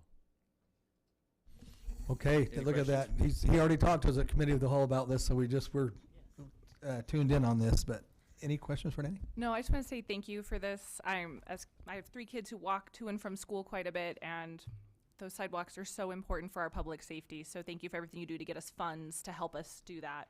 And I will move, if appropriate, to approve an interlocal cooperation agreement between the city and Utah Department of Transportation for Transportation Alternative Program funds to install sidewalk along Cedar Street from 6100 to 6200 South. Of course, that ended, I didn't was it? going to say his name and then it just ended. Sorry. I love it. That before. I'll second. Okay, we have a motion to approve and second. Jennifer. Aye. Aye. Aye. Aye. Okay, next. Dale, could you seem a little more enthusiastic with your eyes? Okay.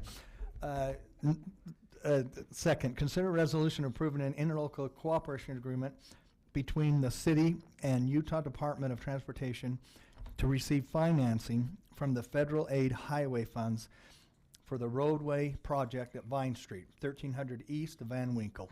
Danny Astle. So again, this is a resolution to enter into an interlocal agreement with UDOT, who administers the federal highway funds.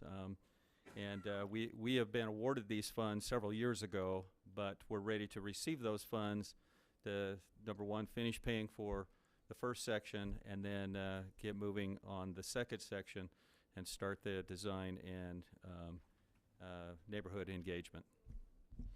Okay. Go ahead, Diane. How much have we been awarded for those? The total's about little over $9 million total. A lot. Between the two projects, portions of the projects anyway. Okay, and are they equal? Is it 450 for one and 450 for the other, or how does it break out? I don't have the specific data on the first section, but we've spent all that, so and we needed to receive this portion to finish paying for the first section and then move on to the second section. So. Now, Diane was just showing off her math when she did her 450, No, 450. I really look at look at her. I believe it was actually closer to $10 million between the two. Oh, okay. Okay. So, but right. this second piece was $4.5 million, and that's what we're going to receive by entering into this agreement. And we discussed this in the committee of the whole also earlier, so just for others to know. Yes, again, thank you for the first part. Your department did a great job, and Thank you. And we really appreciate that. Okay, great. Okay, if there's any questions for Danny, ask them. If not, we'll ask for a motion.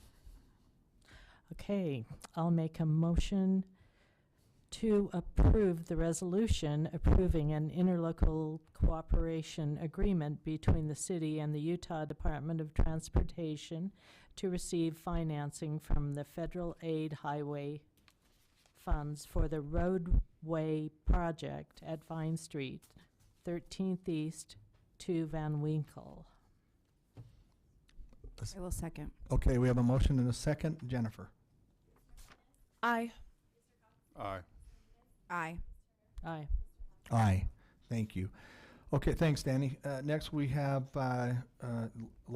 consider an ordinance amending section 15.08.030 of the Murray City Municipal Code relating to waiving construction-related fees for general fund projects. Melinda, thank you for being here so late. It feels good to stand, I'm not going to lie. Yeah.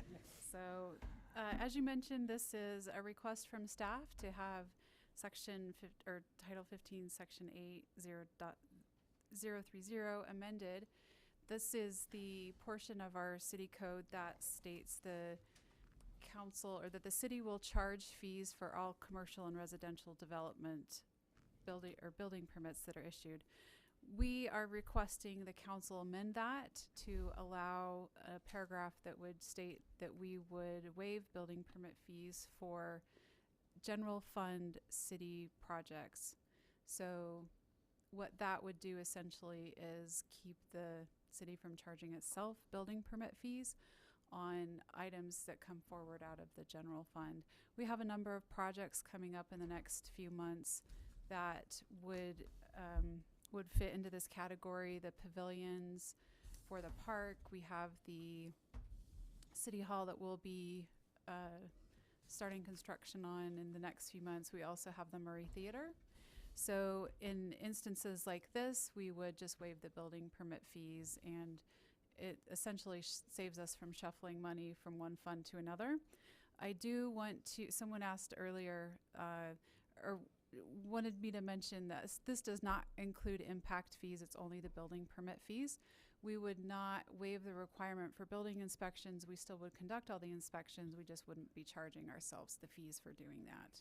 And this also does not apply to any of the enterprise funds, just general fund projects. Okay, and again, thank you for sharing that with us in the committee of the whole, just like we did earlier. But any questions from Melinda again? And if not, we'll ask for a motion.